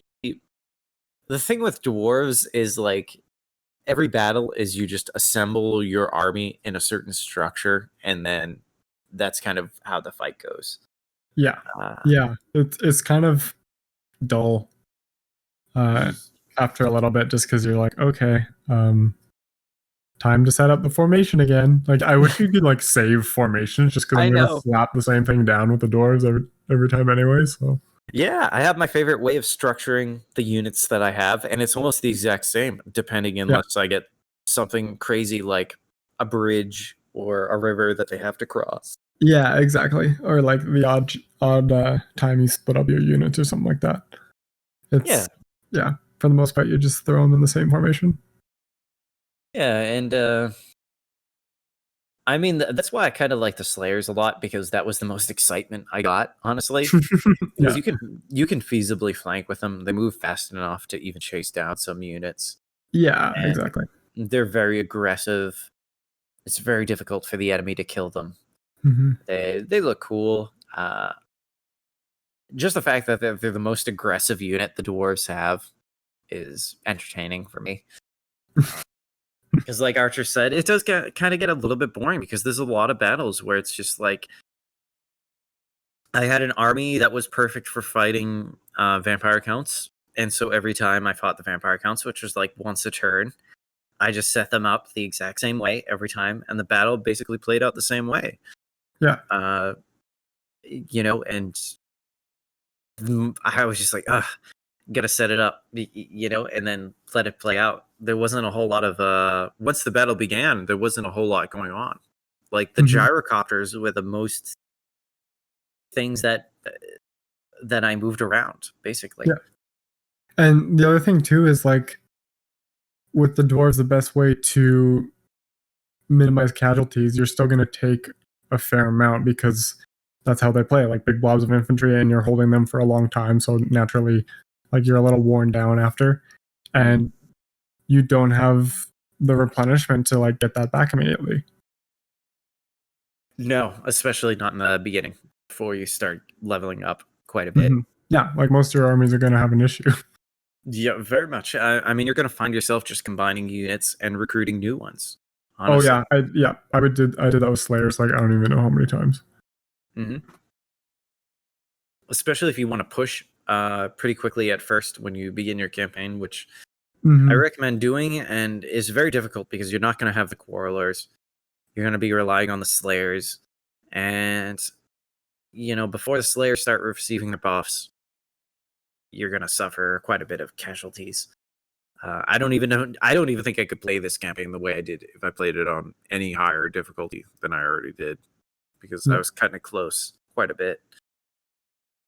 The way I played it was like aggressively defensive.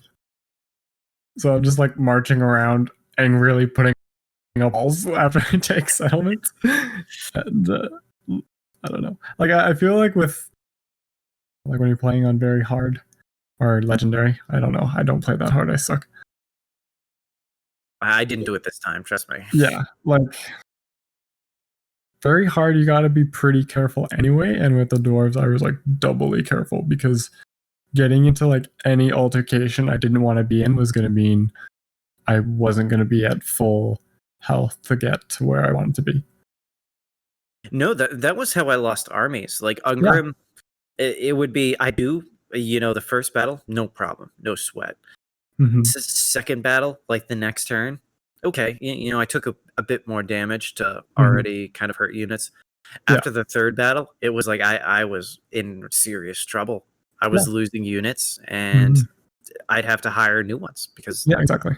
Yeah. And vampire counts and greenskins are good at overwhelming you like that.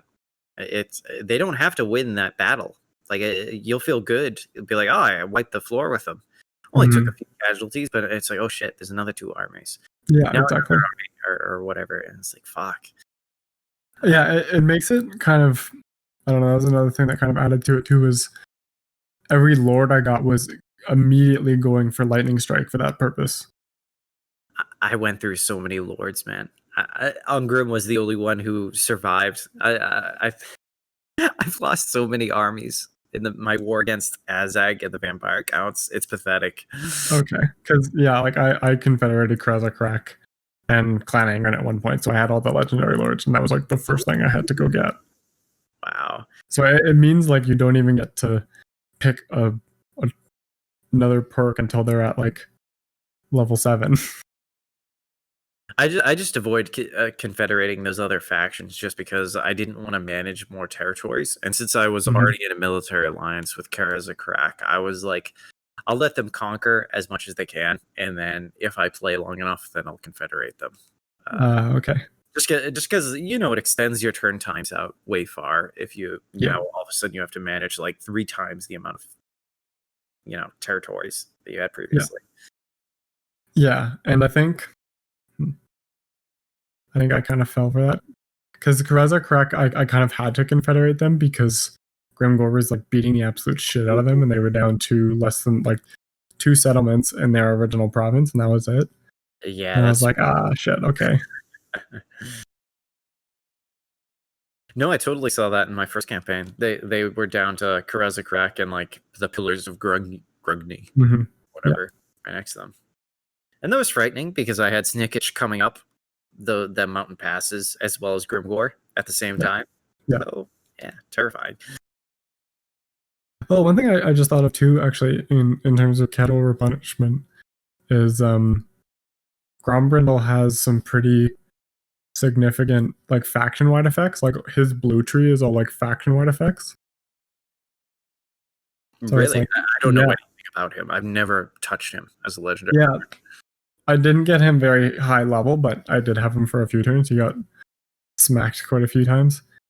And it was like you could get like 5% more casualty replenishment, but like faction wide. And I think it was like public order and like melee attack, like faction wide. Make him a horde faction, CA. It sounds badass. Yeah, it sounds super dope. Yeah, I think so. Do you want to talk about there was one quest battle that I genuinely enjoyed. I believe it was for the cloak of what's the name? The cloak, the dragon cloak of Fryscar. This is right? Yeah. Fire Scar. Yeah, dragon cloak of Firescar. Gives you melee defense, fire resistance, ward save, a lot of defensive stuff.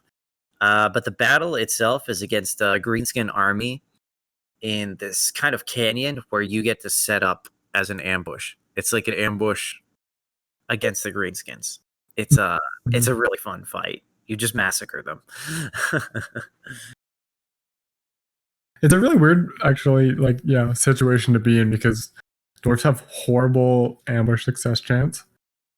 I think it's like 50%, and there's like no way to increase that. So I've got up to 70% in like forests, but I don't ambush. I don't even really bother. Right. Yeah. With dwarves, like you just can't. It's not worth it. So yeah, it was kind of a cool quest battle because it was sort of something that doesn't really happen that often. No, and it's a map that I've played before. It's kind of like there's a depression, a valley running through the middle, and you can set up units on both sides with the terrain to your advantage. And it's kind of one of those battles where it's so far in your advantage. It's a lot of fun just because you find yourself beating the shit out of the greenskins very severely. They have low leadership, you have high leadership, and just the fact that you have all those factors on your side, it's just a fun. There's nothing special to it. It's just kind of a fun fight that made me feel a little overpowered. I don't know. It was like a quest battle that I suffered like no losses from. Yeah. So, very easy. Yeah, that's pretty simple. I didn't really find any of the quest battles too difficult, honestly. No, they were pretty unremarkable. What I actually wanted to talk about really quick was the amount of hoops you have to jump through to get these things. Oh, Jesus. You have to send characters like on to the other side of the empire just for the quest to move forward. One thing. It's not as bad as Ica Claw, though. You have to send a unit over to Lustria, for God's sakes. Yeah, that one's like vortex based, though. I think but no, I'm talking Mortal Empires. It's vortex based, as in like they never changed it when they made the Mortal Empires campaign. Yeah, I know. Yeah, that one's fair. But like you have to do this for like multiple. You have to raid. You have to assassinate. You have to move unit heroes across the map. Yeah. One of them has to go to the wasteland, which is like Marienburg. Oh yeah, that's true. Just because, and then one has to go to Eastern Oblast, which is like Northeast Empire.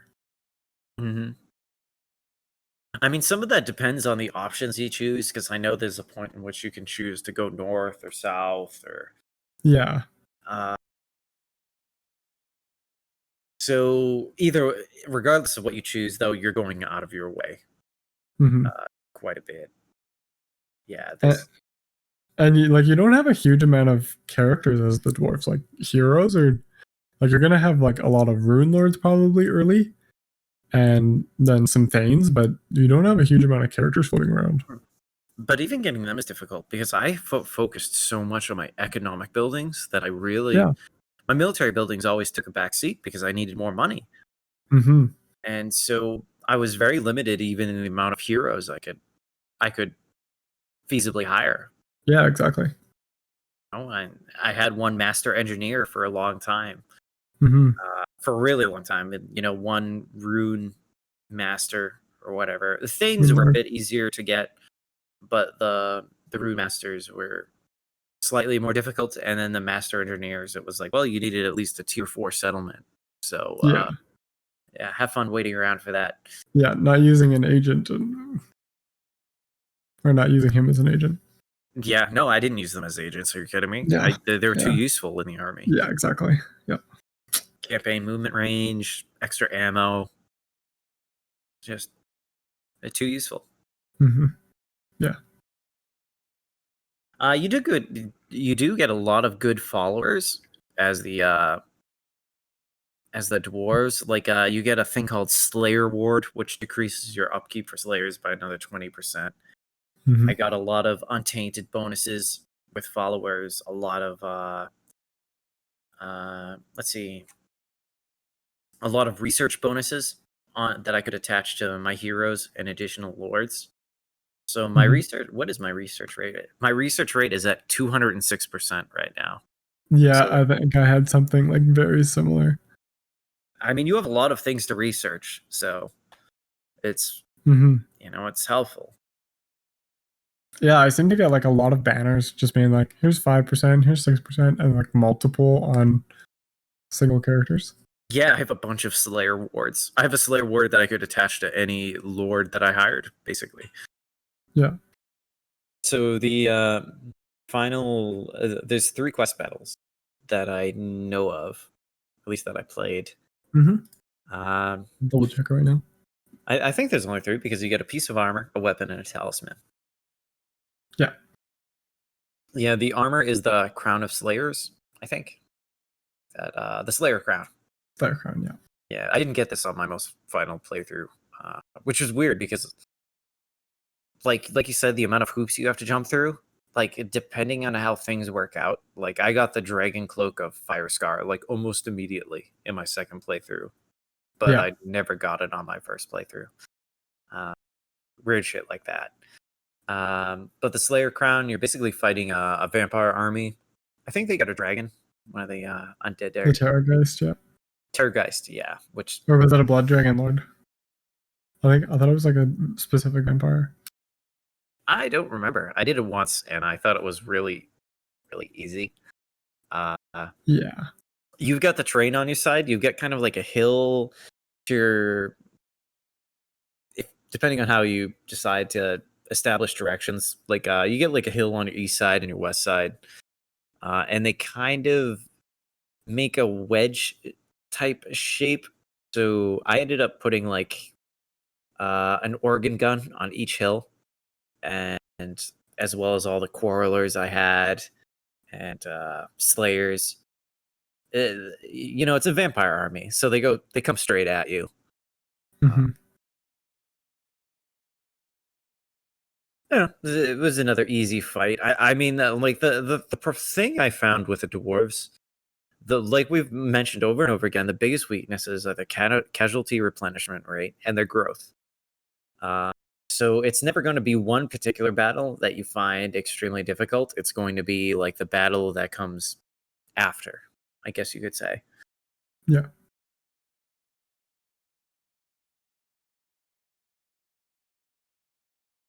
Sorry, I'm just looking at his quest battles right now.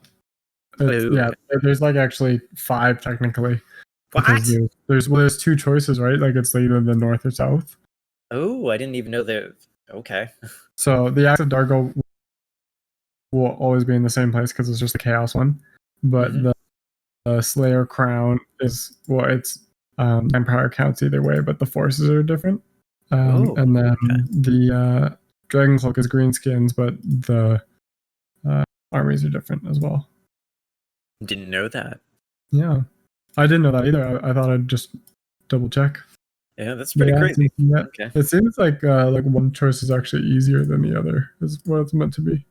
I mean, I definitely feel like I picked the easy Dragon Cloak fight. I mean, I had every advantage going for me. Yeah. Yeah, because one of them has cavalry and one of them does not.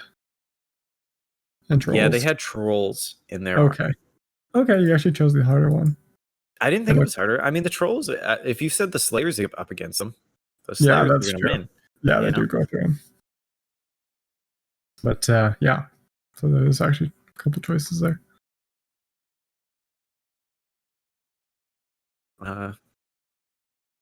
So, I mean, I only got as far, I think it's 117 turns. Like it's been 3 weeks, but I've had very little time to, unfortunately. I feel like it would have been interesting to keep going, but I've fought the greenskins a lot. I definitely fought them a lot, and I fought the vampire counts. Like this is the most I've ever fought the vampire counts, I think. Yeah. It's been this has been a difficult campaign because once you take the World's Edge Mountains, say like you made my decision where I chose not to confederate with Karak and just military aligned with them. So that kind of seals off your southern border, right? Like you actually don't go that far south. No, not really. Yeah. Maybe one province, yeah. Maybe. Like there's a settlement called Mount Gunbad that has the oath gold and the gold in it. Very useful settlement. Rush for that as soon as you can. So that's about as far south as I go. But then, once you take Azag to the north, you've got all the climates that basically you're good with.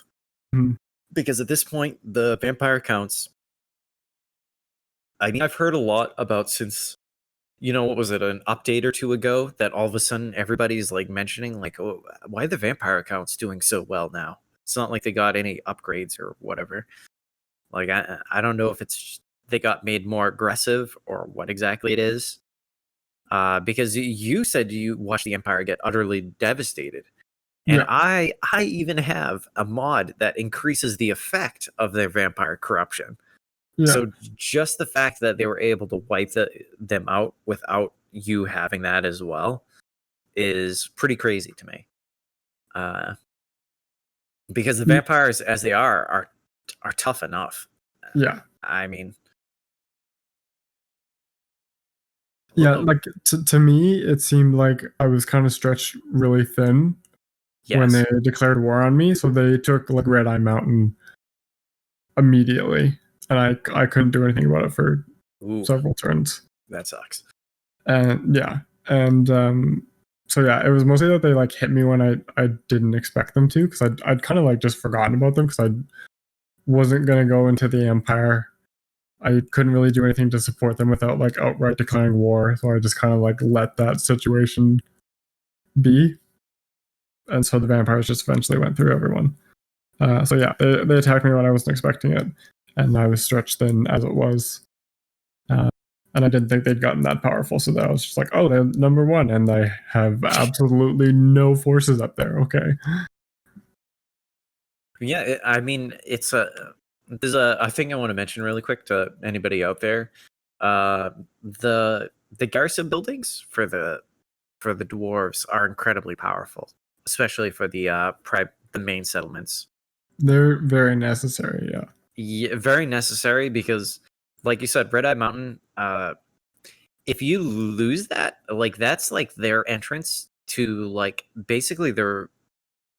Just because you're in a mountain range, again, you have the terrain in your favor where they have to pass through certain settlements if they want to get to the interior, unless they're Skaven or Greenskins, and they can use the underway. But I would always invest in the garrison buildings for the dwarves. They're very powerful. Like shit, I've got like the max garrison level right now at Red Eye Mountain, and you've got 4 units of Iron Breakers, which is pretty crazy. Yeah. Especially because you don't have that many buildings to build anyway. Like you're gonna build like a trade building or like public order, or like you're always gonna take like just the gold one as well. So you kind of always have an empty slot if you don't build walls, and you're gonna need them anyway. So like it's obvious you need walls. I feel like in this campaign, because for sure, if you decide to push out to Sylvania, it's not like in the mountain ranges where they have to go through like certain, valleys. Like the geography really restricts the way the enemies can come at you. Mm-hmm. But once you push out into the Empire territories, I was constantly taking and losing territory. It drives me crazy to lose territory. Like, to take one city, you move your army. All of a sudden, von Van Karstein is back alive again with a full stack, even though you just wiped him out 2 turns ago. And he just takes back whatever settlement he lost, and it's very frustrating.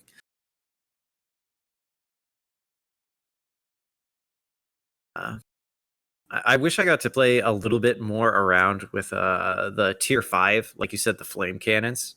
Like I have no comprehension of what those do. I hired some gyro bombers. I've not used them in a battle yet, so I have no idea how they work. The Iron Breakers, I was very pleasantly surprised by. I mean, I've heard great things. They're very expensive, but they are very, very strong. They're fucking tanks. Yeah, and they have the satchel charges. That God, what unit is that? The miners with blasting charges. Yeah, the miners with blasting charges, which are good. Like if you get a flank with blasting charges against like even greenskins.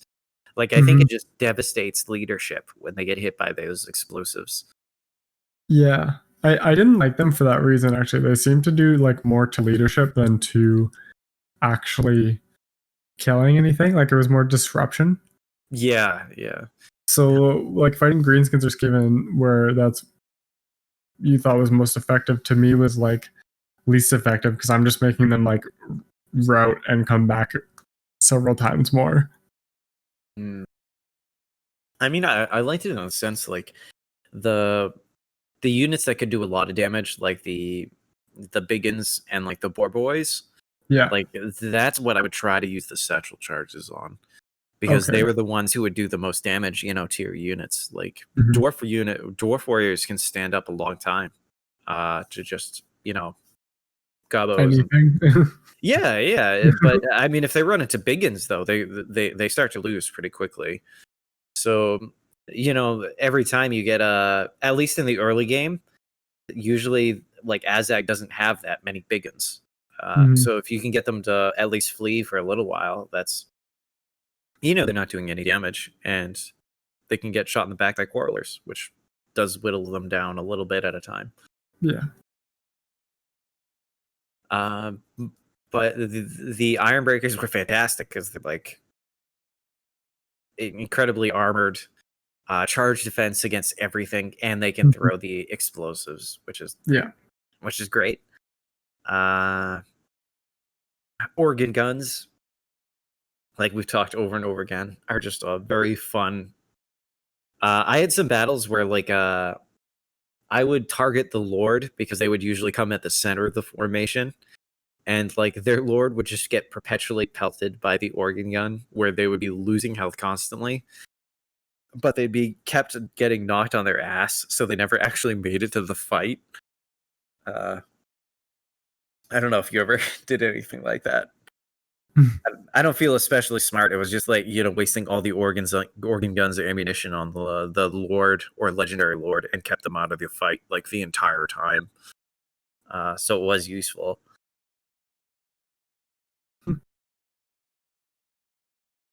Yeah, every time I used the organ guns, it was always just like take a large target immediately. No, I think it was. That's definitely where my focus was, on the organ guns eventually, but I think I had a couple of early battles with the organ guns where I had like one unit of Crypt Horrors or Vargeist, and once I did some damage to that, as opposed to keep turning the organ guns, I was just like, let's just aim at the Lord. You know what I mean? Like later on, I was facing like 3 or 4 units of Vargeists and Crypt Horrors and stuff like that, so definitely had to focus on those more, like you said. Yeah. So you said you didn't really like the Slayers that much. Did you? I mean, did you use them in Ungrim's army at all? Or Yeah, I always kept them in my army. Like, besides Ungrim, like I had them in Thorgrim's army. But I mostly just used them like as backline defense and to take a large target. Like if trolls came in or some cavalry tried to flank, like this, I'd send the Slayers at them. I didn't really use them as like frontline infantry, and I didn't really get them into fights directly with like other infantry units, just because I saw that they didn't do so well with that in the beginning. So yeah, I did use them, but it was just like very specific purposes. yeah, I mean, you can buff them quite a bit. In the red tree, if you choose to max them out, they get like 15% physical resistance, a lot of melee attack, weapon strength. You can also add some from Ungrim's character tree. Yep. I'm wondering if I could have gone heavier with the Slayers, because I still never ended up watching Legend of Total War's Slayer campaign. Oh yeah. And the fact that he did that on legendary difficulty blows my mind a little bit. So it must be possible to run really Slayer heavy. I mean, if you can do it on legendary difficulty, then you can definitely do it on what we're playing it at. Do they get Vanguard deployment? I think so. I don't think I got it with Ungrim. I'm not saying it's not possible, but I don't think I got it. Yeah, because I was wondering, like, just if they could be like a really good like hit and run sort of. I could see that. Maybe that's Grommadal. I swear that maybe that's another legendary lord that gives you Vanguard deployment. Yeah, I don't think you get it with Ungrim. Yeah, because that would make them slightly less effective at that. especially having Slayers start up close to the enemy. That does actually sound really, really powerful. Yeah, because you could kind of like hit a unit and then run with those guys because they have pretty good charge bonus for infantry. Yeah, it's decent. Yeah, enough that you can like kind of cycle charge them. I mean, they're not bad units. Like I said, against missile units, you're gonna lose a lot of them. But I'm a fan of Slayers, and the fact that I know that as characters they want to die, I don't feel too bad. You know. Yeah. I will say though that like they're very worth it in Ungrim's army, but might not be in others because of his ability. Just because the replenishment rate is so much better because all the models actually survive. I mean, the difficulty is, what do you have to counter large units with, if not Slayers? You know? Yeah, Thunderers and Organ Guns, essentially. That's true. I had problems with Thunderers, though. I gave up on them. I just went straight Quarrelers. Do you use like handgunners when you play the Empire, or like yes, I definitely do. Vampire Coast units? I love handgunners with the Empire. Handgunners and Thunders literally work the exact same. It's like the same unit. They're too short for me. They're too short. I really don't. I think they're the exact same. I really don't think there's anything different. And tomato. Maybe I also think the Quarrelers are more effective than the crossbowmen of the Empire. I like them as far as missile units go. I think they're pretty powerful. Yeah, Quarrelers are really good, especially like surprisingly good against like chaff units. Like they do really well against like just goblins. Yeah, I've watched them wipe out units of zombies very quickly. And that's they can also target like big units as well and do all right. They can take chunks out of a lord if nothing's stopping them. That's true. Know. And they've got armor on them. It's like the only archer unit in the game that has so much armor on it. So even if the enemy manages to get through to them, you're probably not going to lose too many as long as you've got somebody to like engage with them. Yeah, I do like that all the dwarf missile units are decent melee combatants. Like they can all like stand up in a fight. Yeah, I think I had a couple of early sieges where my Quarrelers, once they ran out of ammo, I let them rest for a bit and then sent them in as like melee combatants as well. Yeah, well, like that's what you use like Quarrelers with great weapons with. Definitely. But there's that. There's a building you need to get those great weapons. I think it's like you have to get like a armory, like barracks. Yeah, like I held off on that. Anvil building. Yeah, I probably should have invested in an armory, but it's always a struggle when you need so much money to field these troops, and like the buildings are so expensive. Mm-hmm. Like, yeah. And then you have to recruit an army like 2 provinces away, and it's yeah. Man, Dawi are expensive, man. Yeah, it's like you have to get a lot of territory really quickly, and at the same time, like that's really hard to do with the dwarves. Yeah, because even though like your early units are powerful by comparison, I mean your unit model count is not as high as the greenskins. And they can probably hire 2 units for every 1 unit that you hire of miners, and they can hire orc boar boys, or not boar boys, but the regular orc boys, and they're not fantastic, but if there's enough of them, they can really. You can try corner camping, but even sometimes that won't save you. Yeah, that's true. I did a lot of corner camping in this campaign. Tried that a few times.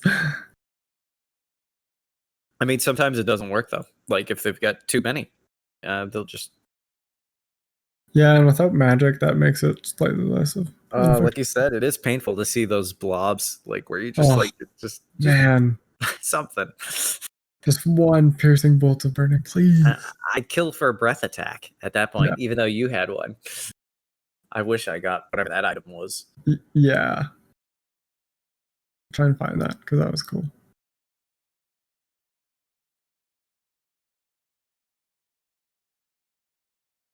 I did overall like playing as the dwarves. It was a Mhm. good time. I like we mentioned before. I definitely see where people are like they need a DLC, and Yeah. I kind of agree with them. Uh, I also think that like obviously the master engineer is really worth it, hmm, but the heroes kind of leave something to be desired. Like Thanes that's are a not, really good point. like That Thanes are not very good compared no, to like, well, this is kind of an extreme example, but like Sora Scar veterans would be like the Lizardman counterpart are significantly better. you're not kidding. Uh, the, you're right. I want to be more specific in my criticism of where the dwarves are now, and Thanes. I did definitely observe that they're Yeah. good agents. You know, like any. I mean, it's not difficult to make a good agent. They just need the experience and maybe like Mhm. items and whatever. But as far as having them in the battle, it was like I definitely wanted the runesmiths, like at least one in my army, because Yeah, that adding was the worth it. yeah, physical resistant armor, you know, they're great, and it's sort of magic, I guess. Yeah, it's And the only then amount of buffs you can get. yeah, and then you know you have the master engineer, and that provides a lot of buffs as well. And there wasn't really, it was like the Thanes, like yeah, I did kind of useless other than to basically assassinate certain faction heroes just to unlock the quests, because I know I had to assassinate like a vampire at some point. I had to assassinate a green skin at one point. Yeah. Uh, but once I took him out of my army, he never really went back in, like my max level Thane. Yeah. Couldn't find a I, use for him. I think the thing too is struggling to find like mounts for them, if that makes sense. Like most agents or heroes. Even the goblins have little spiders for their, you know, the goblin war boss. Or and now like Arachnarok spiders. Yeah, especially now. And the only thing the dwarves get is the rune lords, not even the hero, just the actual like army leader gets a anvil. Guess a what? It's like you know like Thorgrim's chair.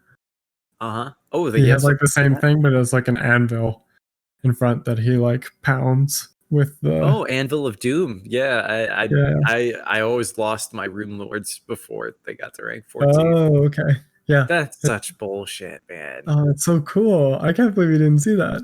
No, Oh man. but I'm thinking of like you mentioning the master engineer having a gyrocopter. That makes a lot of Yeah. sense.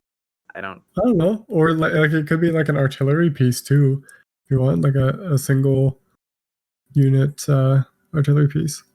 just make a unique gyrocopter. I think gyrocopter is where it's at, man. I want to see master engineer with that. Yeah. Like the one from in Marcus's campaign makes a unique gyrocopter available. Yeah, I remember. Yeah. Yeah, they definitely need to go with the dwarves. Like we said, the tech tree was fine for the most part, but as far as Grombindel, they need to do something with him. There's also other dwarven factions that they could probably put on the Vortex map.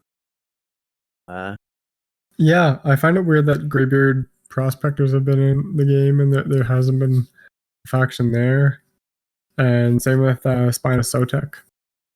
Like it's always been two dwarf places that are in both maps. It's very strange. Yeah. But they get dwarf factions all over the place. They get them up in Norska. That one, I can't remember the name of it, but it's always a pain to fight when you're chaos. Mm-hmm. But yeah, you know, there's plenty of dwarven factions, kind of like I guess Wood Elf factions. So yeah, I'm hoping the dwarves get a DLC at some point. I can see, like you said, sometimes their battles get a bit boring. Like I wish I could save the same formation and just apply it to every battle. Yeah. Like, because for 99% of the battles, the formation will be the same. as long as I have the same units. I'm wondering how the game would change once I go to war with the Empire. I'd probably try to avoid that for as long as possible, which I don't know if it would be a smart or bad decision. I think you'd slowly lose, to be honest. Probably, yeah. Late game Empire is really scary because it's going to be like heavy cav and similar or better artillery than you. Yeah, they do have better artillery, which I don't think is fair. Worse infantry for sure, but like they'll probably have handgunners. And yeah, mortars and tanks. Tanks are pretty good. Yeah, tanks are a thing.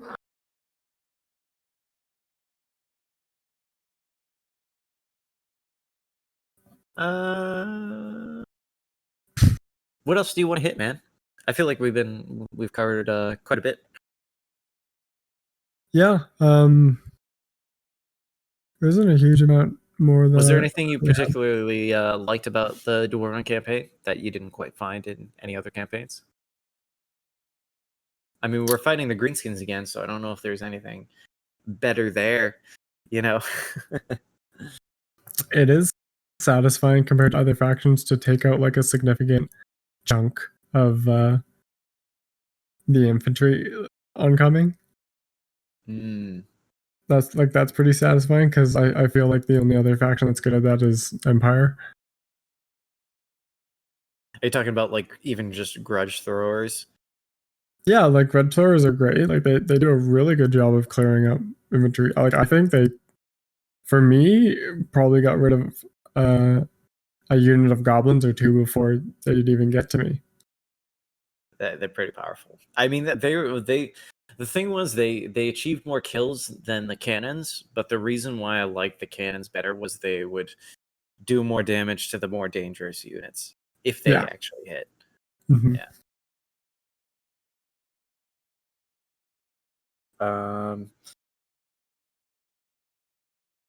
It was the thing I liked about the Slayers was, like you said, you're very passive as the dwarves.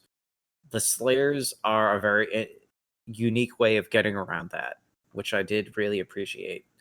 The Slayers allow the dwarves to be a lot more aggressive, and like I said, I really like the idea of the units, the lore behind the units, how they're basically trying to die and achieve, like, erase the dishonor that they've incurred upon themselves by not paying their bar tabs completely or whatever the hell they've done. I will say I relate to Ungrim a lot because every time you click on him, he's just like, I want to fucking die. And I'm just like, yeah, dude. Most of the time, unfortunately, I can't play with audio because I'm like watching my son at the same time. So I don't even have my headphones on. Like, oh man, I have almost no idea what he says. Damn. But I do know he wants to die, and especially since I know his son was killed in as a Slayer. That would I can understand where he's heading. And it's kind of like he just gets angrier and angrier. Like he keeps throwing himself up against more and more difficult like battles that he's like, yeah, I'm definitely gonna die this time, and nobody wins. Yeah, I mean, like he even just like goes toe to toe with Archaon, and it's a stalemate. Yeah, exactly. Like, and he's still like not losing. And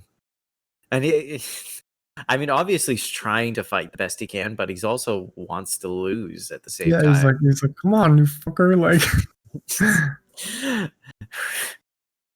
I always think of Metal Gear Solid. There's a character called Gray Fox where he's like, hurt me more. But that's basically Ungrim. He reminds me of Vegeta quite a bit. I don't just know. Emo as fuck. Well, no, not emo, but in the sense that he's still getting, maybe not. I don't want to say Goku because Goku is way too positive. So he's Vegeta in the sense of that he's kind of an asshole and he's very just violent, but he's also looking to I don't know. Maybe I'm going down the wrong trail here, but this is why I say Ungrim is a super Slayer. He has ascended past Slayer. Yeah. And especially once he becomes like the avatar of fire or whatever. He becomes basically a god and goes toe to toe with Archaon. And yeah, pretty cool stuff. Also, Ungrim is apparently really fast. Also for a dwarf, but actually in combat as well. He's incredibly nimble with his two-handed axe. Yeah. And that's why I was Huh? He wasn't very fast, like in game. He was not very fast. No, I guess lore-wise though, he is actually probably the fastest dwarf, as far as like in combat and how nimble he is. Which is why I always imagined him fighting Archaon as like an anime, I guess. He's like sort of like maybe a mix of General Grievous with his two-handed axe, like the way he wields it, like a windmill or something. And also you can't visually see every attack he makes because he's so fucking fast. What about recommending this faction to play? Because I know I've never played it. Before this. I never once touched the the Slayers of Karak Kadrin to play. You know what? Dwarves in general remind me of playing Rome 2. Absolutely, man. Because because my infantry is like my most valued piece, almost. Well, you have absolutely no cavalry other than the gyrocopters. Yeah, exactly. Like you have, like artillery wasn't huge in that game, but for the most part, like a defensive position or like a position you want them to come in to you at. So yeah, a lot of it felt familiar because it was very like set up in the beginning, because that's how I played Rome 2. I've talked about it a couple times. It's just like you set up the same every time, more or less. Well, I think that's especially true if you play as Rome with their heavy infantry. Yeah, exactly. Yeah. Highly disciplined troops. It's not like the Skaven where you can expect your units to break once or twice and still win the battle. It's definitely weird to fight like that, where you're like, this unit is going to break at least once, but I'm still going to win somehow. Except for your unbreakable storm running last time. Yeah, they were pretty much unbreakable. So that was cool.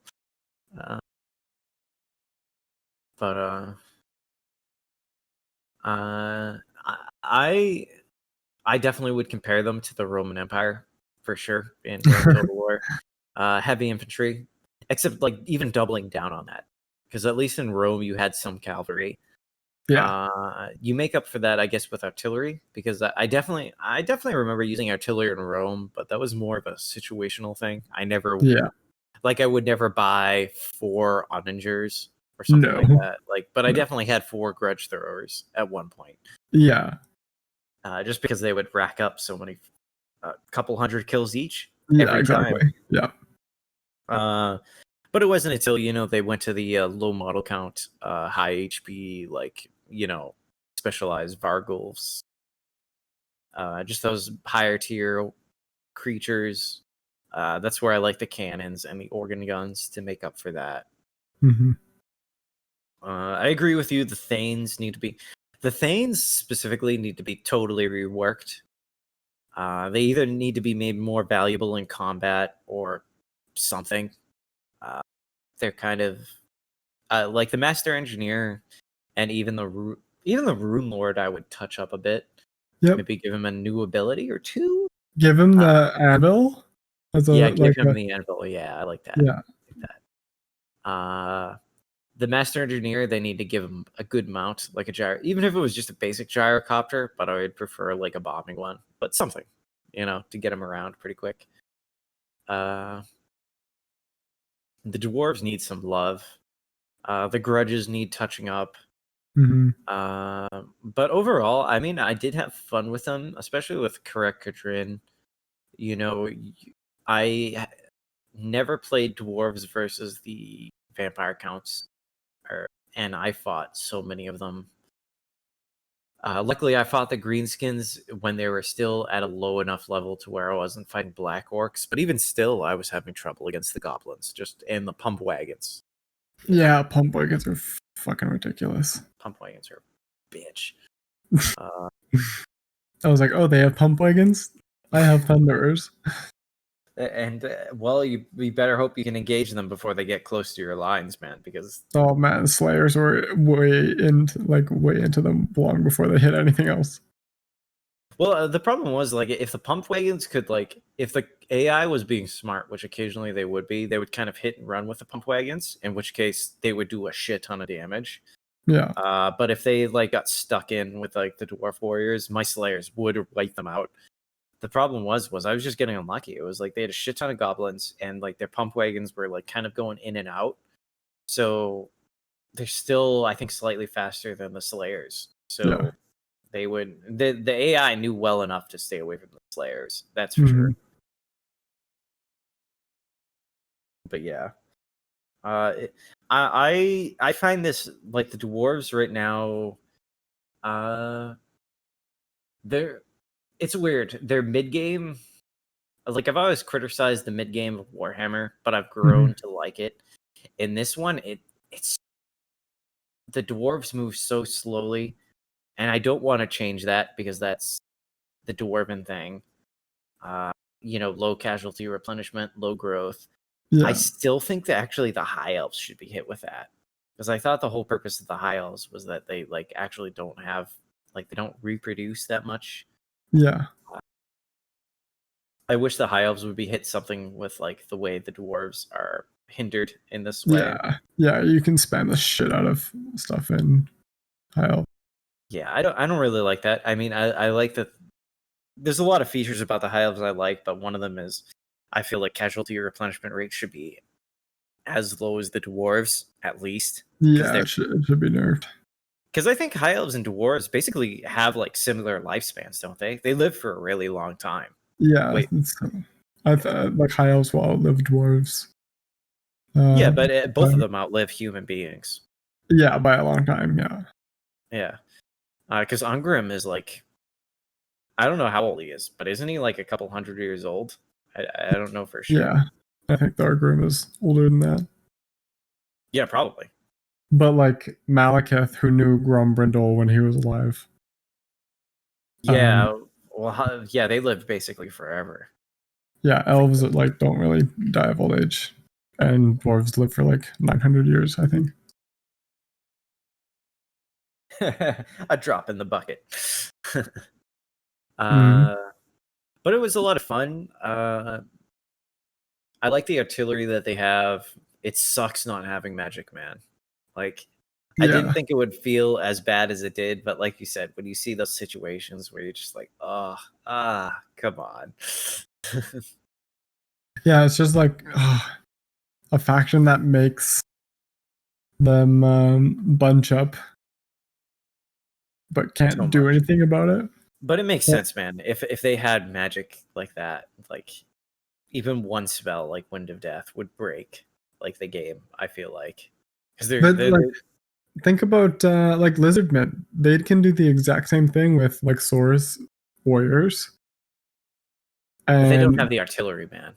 They don't have the artillery, but they have Stegodons for artillery. They have Heaven's Casters, and they also have monsters and monsters infantry to deal damage.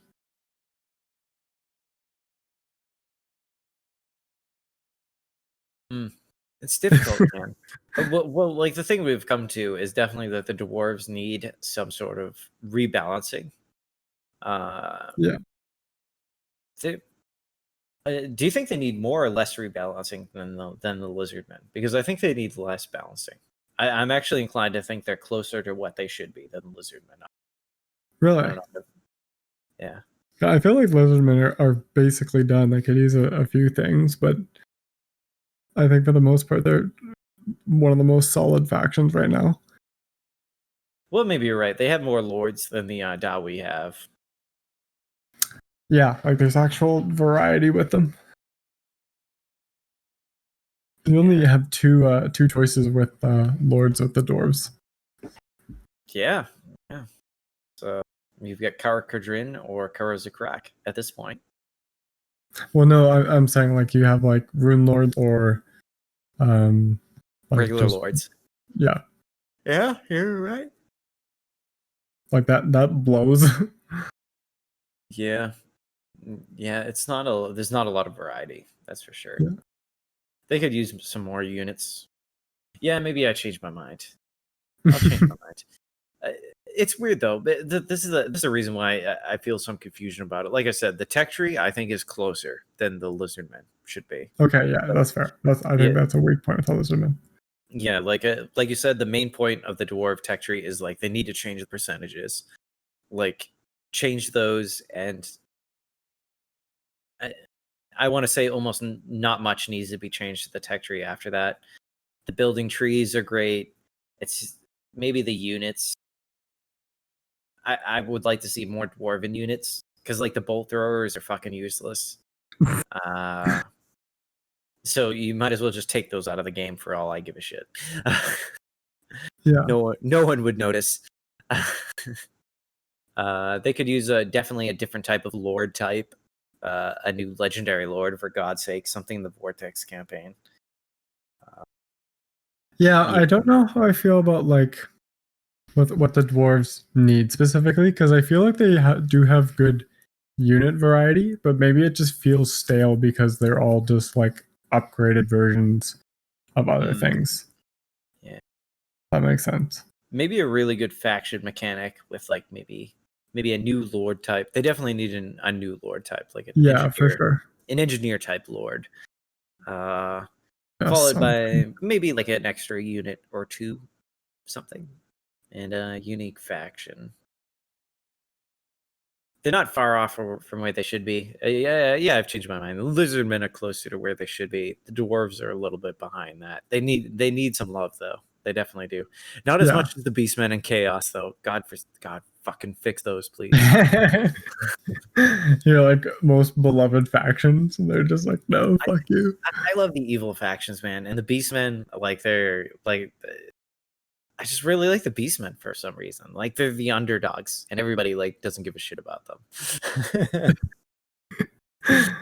and of course, I really like them, primitive and whatnot. But primitive and what and whatnot. I don't know. And they're all like kind of they're the wandering factions.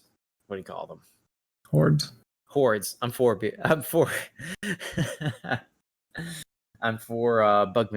Bugman's beers in.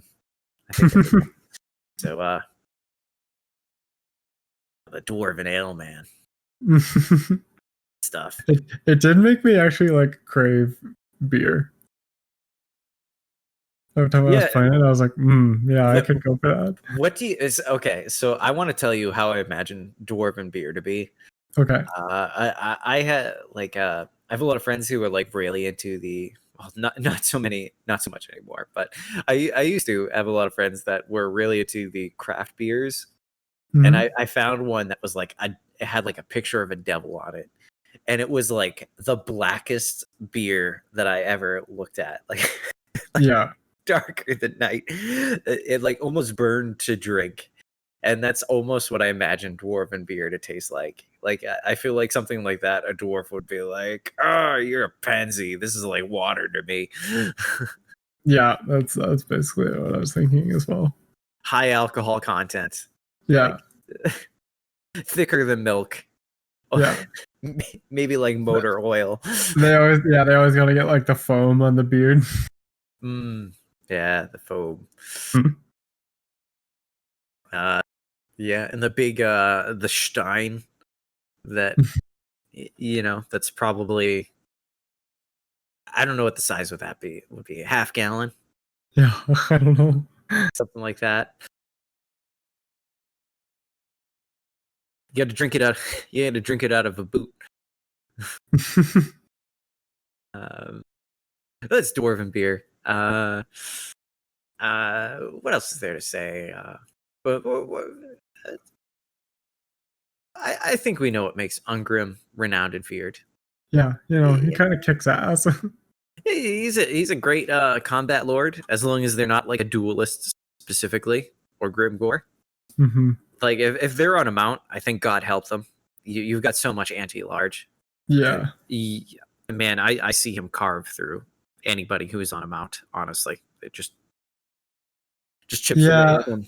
As long as he was like within his own infantry for sure. If he was like by himself, he kind of got beat up a little bit. Like he kind of got smacked around too much. I always kept him in front of the organ guns and the quarrelers.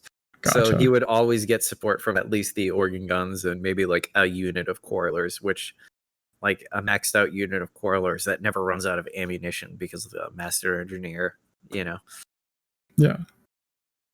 keeps him going. And then the Rune Lord, because, you know, gotta have one of those. The Runesmith. Yeah, I don't know why I keep Runesmith, calling him yeah. Rune Lord. Yeah, I did that too.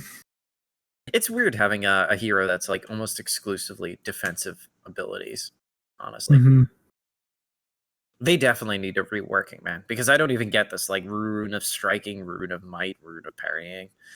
Like it doesn't feel like it's really doing anything, honestly. I mean, 22% physical resist is pretty good. Yes, to your units, but as far as like the last tier of skills you get are all just individual to yourself, the rune of striking and might and stuff. I don't know, I don't feel like it's a whole lot. Yeah. I like his initial abilities, but after that I don't know. Yeah, I'd it like feels to- like very half complete. Yeah, it does totally feel half complete to me. Even Forge Fire, which is, what is it, 12% armor piercing weapon damage to everybody Mhm. nearby, constant. Yeah.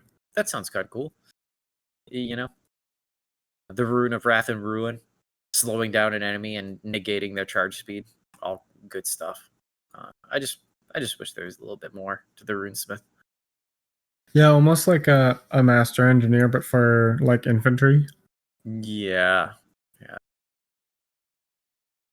A little more Like focused on it. Yeah, like if you can give like 12% missile damage, can you give like 12% melee defense?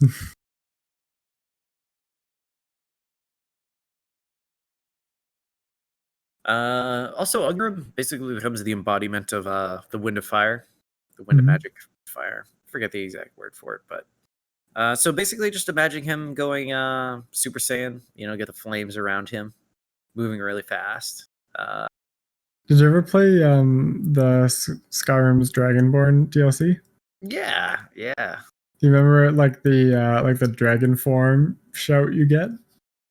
Is that when you get like the glowing armor around yourself? Yeah.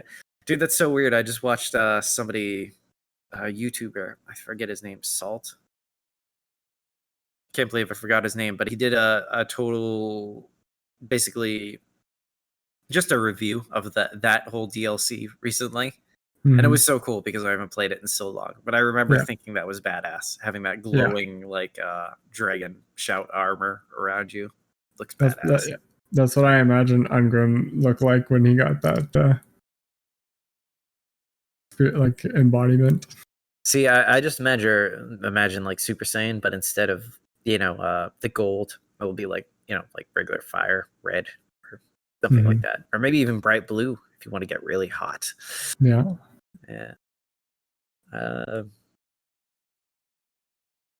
I don't know. I had a good time. I'm glad we picked Karak Kadrin. I had a lot more fun with the Slayers than I thought I normally would, and they added a little something that I think Karazakrak lacks, which is a unit that is maneuverable somewhat, compared to other dwarven units. Yeah, it shakes it up a little bit more.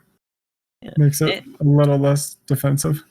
And I think they're pretty powerful units for Ungrim. If they're in Ungrim's army, they're very, very powerful, especially when at max rank. Oh, and the other thing we didn't actually even talk about this was the fact that he makes Slayer buildings super cheap. Oh yeah, yeah. Isn't it like minus 50% or something like that? 75 Oh, if he's yeah. in the Construction region. costs negative 75% for Slayer buildings. Yeah, Yeah. basic. So if he's in there, it costs next to nothing. Slayer units cost 50% less to recruit.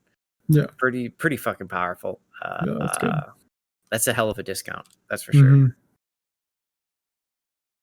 Not that he's going to be around forever. But also Lord effects, negative 25% upkeep for Slayer units, plus the negative 20% with the Slayer ward, which you'll get like immediately, like within your early fights. Like everybody has a Slayer ward follower. Yeah, you can get them down to like dirt cheap. Yeah, we talked about journeys and what else? Like some of the legendary lords that you'll fight. Let's see, I defeated Kazarak One Eye, so he causes fear, which I don't know if he causes already, but now he does. I defeated Azag, so he got a further 30% magic resistance. Did you defeat Isabella at any point? No, she ran away from me. I've only defeated. I know I wanted that regen. Defeating Manfred at least reduces your attrition and vampire corruption, which is very useful. I also defeated Helman Gorst, which gave me poison attacks for Ungrim, which is, now he's got magic and poison attacks. Helman Gorst is so fucking useless. Dude, I actually started a campaign. I think I mentioned it once as Helman Gorst, and he's pretty fucking powerful if you play as him. I feel like, I don't know. So everyone I've ever seen talk about him is just like, this is the most boring campaign. It might be a boring campaign. I was playing with a mod, so I had a lot more alternative units, but Gorst himself actually seemed... He's got a high casualty replenishment rate. I mean... Yeah, his vampire counts. No, but he's got extra on top of that as like his bonus. So, I don't know. Yeah. And he just buffs like corpse cards. So I'm like, cool. Yeah, the vampire counts could use an update. It's like if you had a Bretonian lord that just buffed Grail relics. When you put it like that, that really does. Yeah, that kind of. I gotcha. Yeah. Is there anything else like you would like to mention about the Karak Kadrin campaign? I'd just like to mention that it is a cool part of the map, to be honest. Yeah. There isn't really anything playable there. Hopefully we'll get a Molder start soon. Other than Azag, yeah. There's not, and Azag was new. Yeah, Azag hasn't been there very long. Like, it's only this most recent patch. So the only one that was up there was Manfred, and that's like, you're not really going that way either. So that whole mountain section isn't really a thing for anyone early game. No. It's probably going to be cool when we get Warhammer 3, because I feel like they're probably going to extend the map eastward, because we can already... the map is already extended to the east. Mm-hmm. It's just... it's weird, man. Look at all that blank area to the east of where you start in Karak Kadrin. But the map pushes out that way at this point, I want to go south more. South? Like, oh, yeah. No, definitely. The rest of, like, the other bottom half of Lustria in Mortal Empires and more of the Southlands. Yeah, I would like that in the Mortal Empires campaign. Yeah. It's definitely missing that. Because those continents don't have a whole lot left to them. It's just like there is like a little bit more.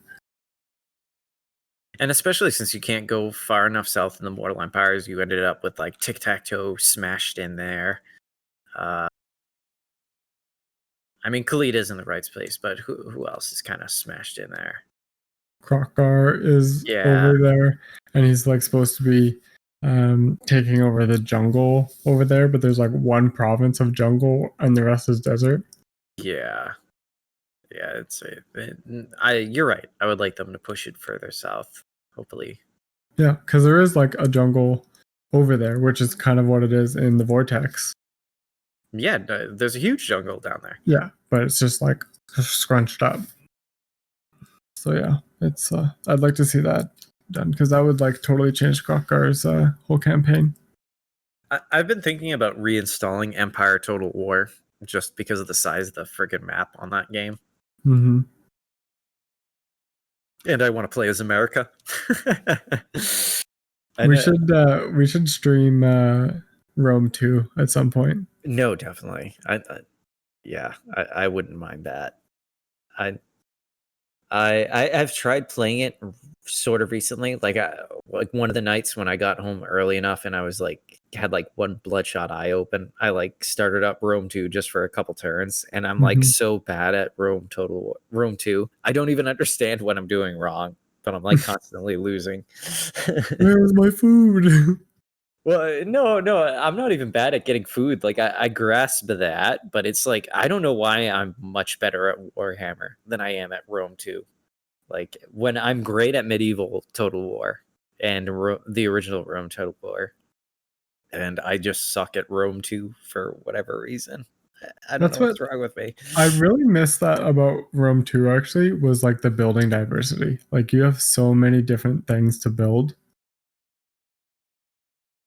Yeah, like I feel like in Warhammer a lot of the time I'm like, what do I even put here? Like I just have a slot.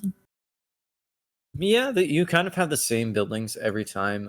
It depends on the faction. Some factions I feel like with the dwarves, I found myself constantly putting the same buildings in. Yeah. You know, aside from when they had different resources available, but for the most part, it was mostly the same. Yeah, exactly. I don't know. I'm not going to knock on them too much. I hope they get an update sometime in the future. Yeah, no, they are like totally playable and really fun right now, but just more playable than the greenskins used to be. That's for sure. Yeah, exactly. I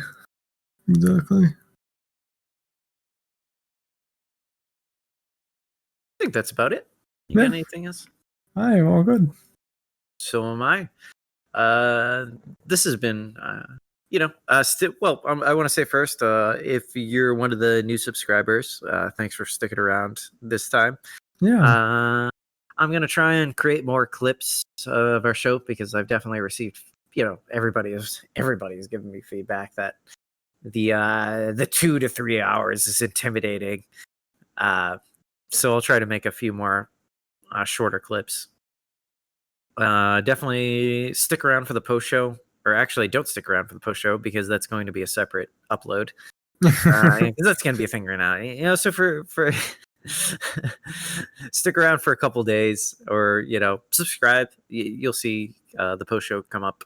It's probably not going to be that long. We'll talk about some random shit. What we're looking forward to in the future. Yeah. Want your impressions of Troy?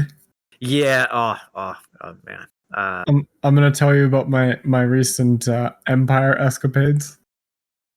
In Troy, or no, in Warhammer. In Warhammer, yeah. Okay. Yeah, no, I'm curious to hear about your Empire escapades. If you want to listen to the post show, I'm gonna upload it probably a couple days after this actual episode. Mm-hmm. So that's where we're always we play it a little bit more fast and loose, and I don't know. It's mostly just bullshitting. It is bullshitting, but I like it. You want to hear Pax rant about CA? No, I cooled off, man. It's much more calm this week. Yeah, I'm much more calm this week. I'm burnt out. But I definitely am known for my rants, and it's just a much more free-form conversation. But thank you for joining us on this episode, and please subscribe. We appreciate every comment, every like that we get. It's a very huge sure. it motivates us. In the future, actually in the post show, let's talk a little bit about the streaming that we plan on doing. Not that we have much to say, but we can mention it. But there are future plans for this channel that extend beyond just this podcast. So if you're curious, stick around and see what comes down comes down the road. And if you'd like us, I don't know, if you got a favorite faction you'd like us to cover, recommend that as well, and maybe we'll consider it. Depending on who it is. Oh yeah, we have to talk about who we're playing as next week. Yeah, I know. Yeah, we got to figure that out. All right. Let me tell Craig to get the fuck out of here. Yeah, fuck off, Craig. Craig, Get the fuck out of here, Craig. I swear to God. oh, whoa. Like I told you. I said it once. I'm not gonna say it again. Where's my money, Craig? Got enough money for a fake mustache, not enough money to pay me back.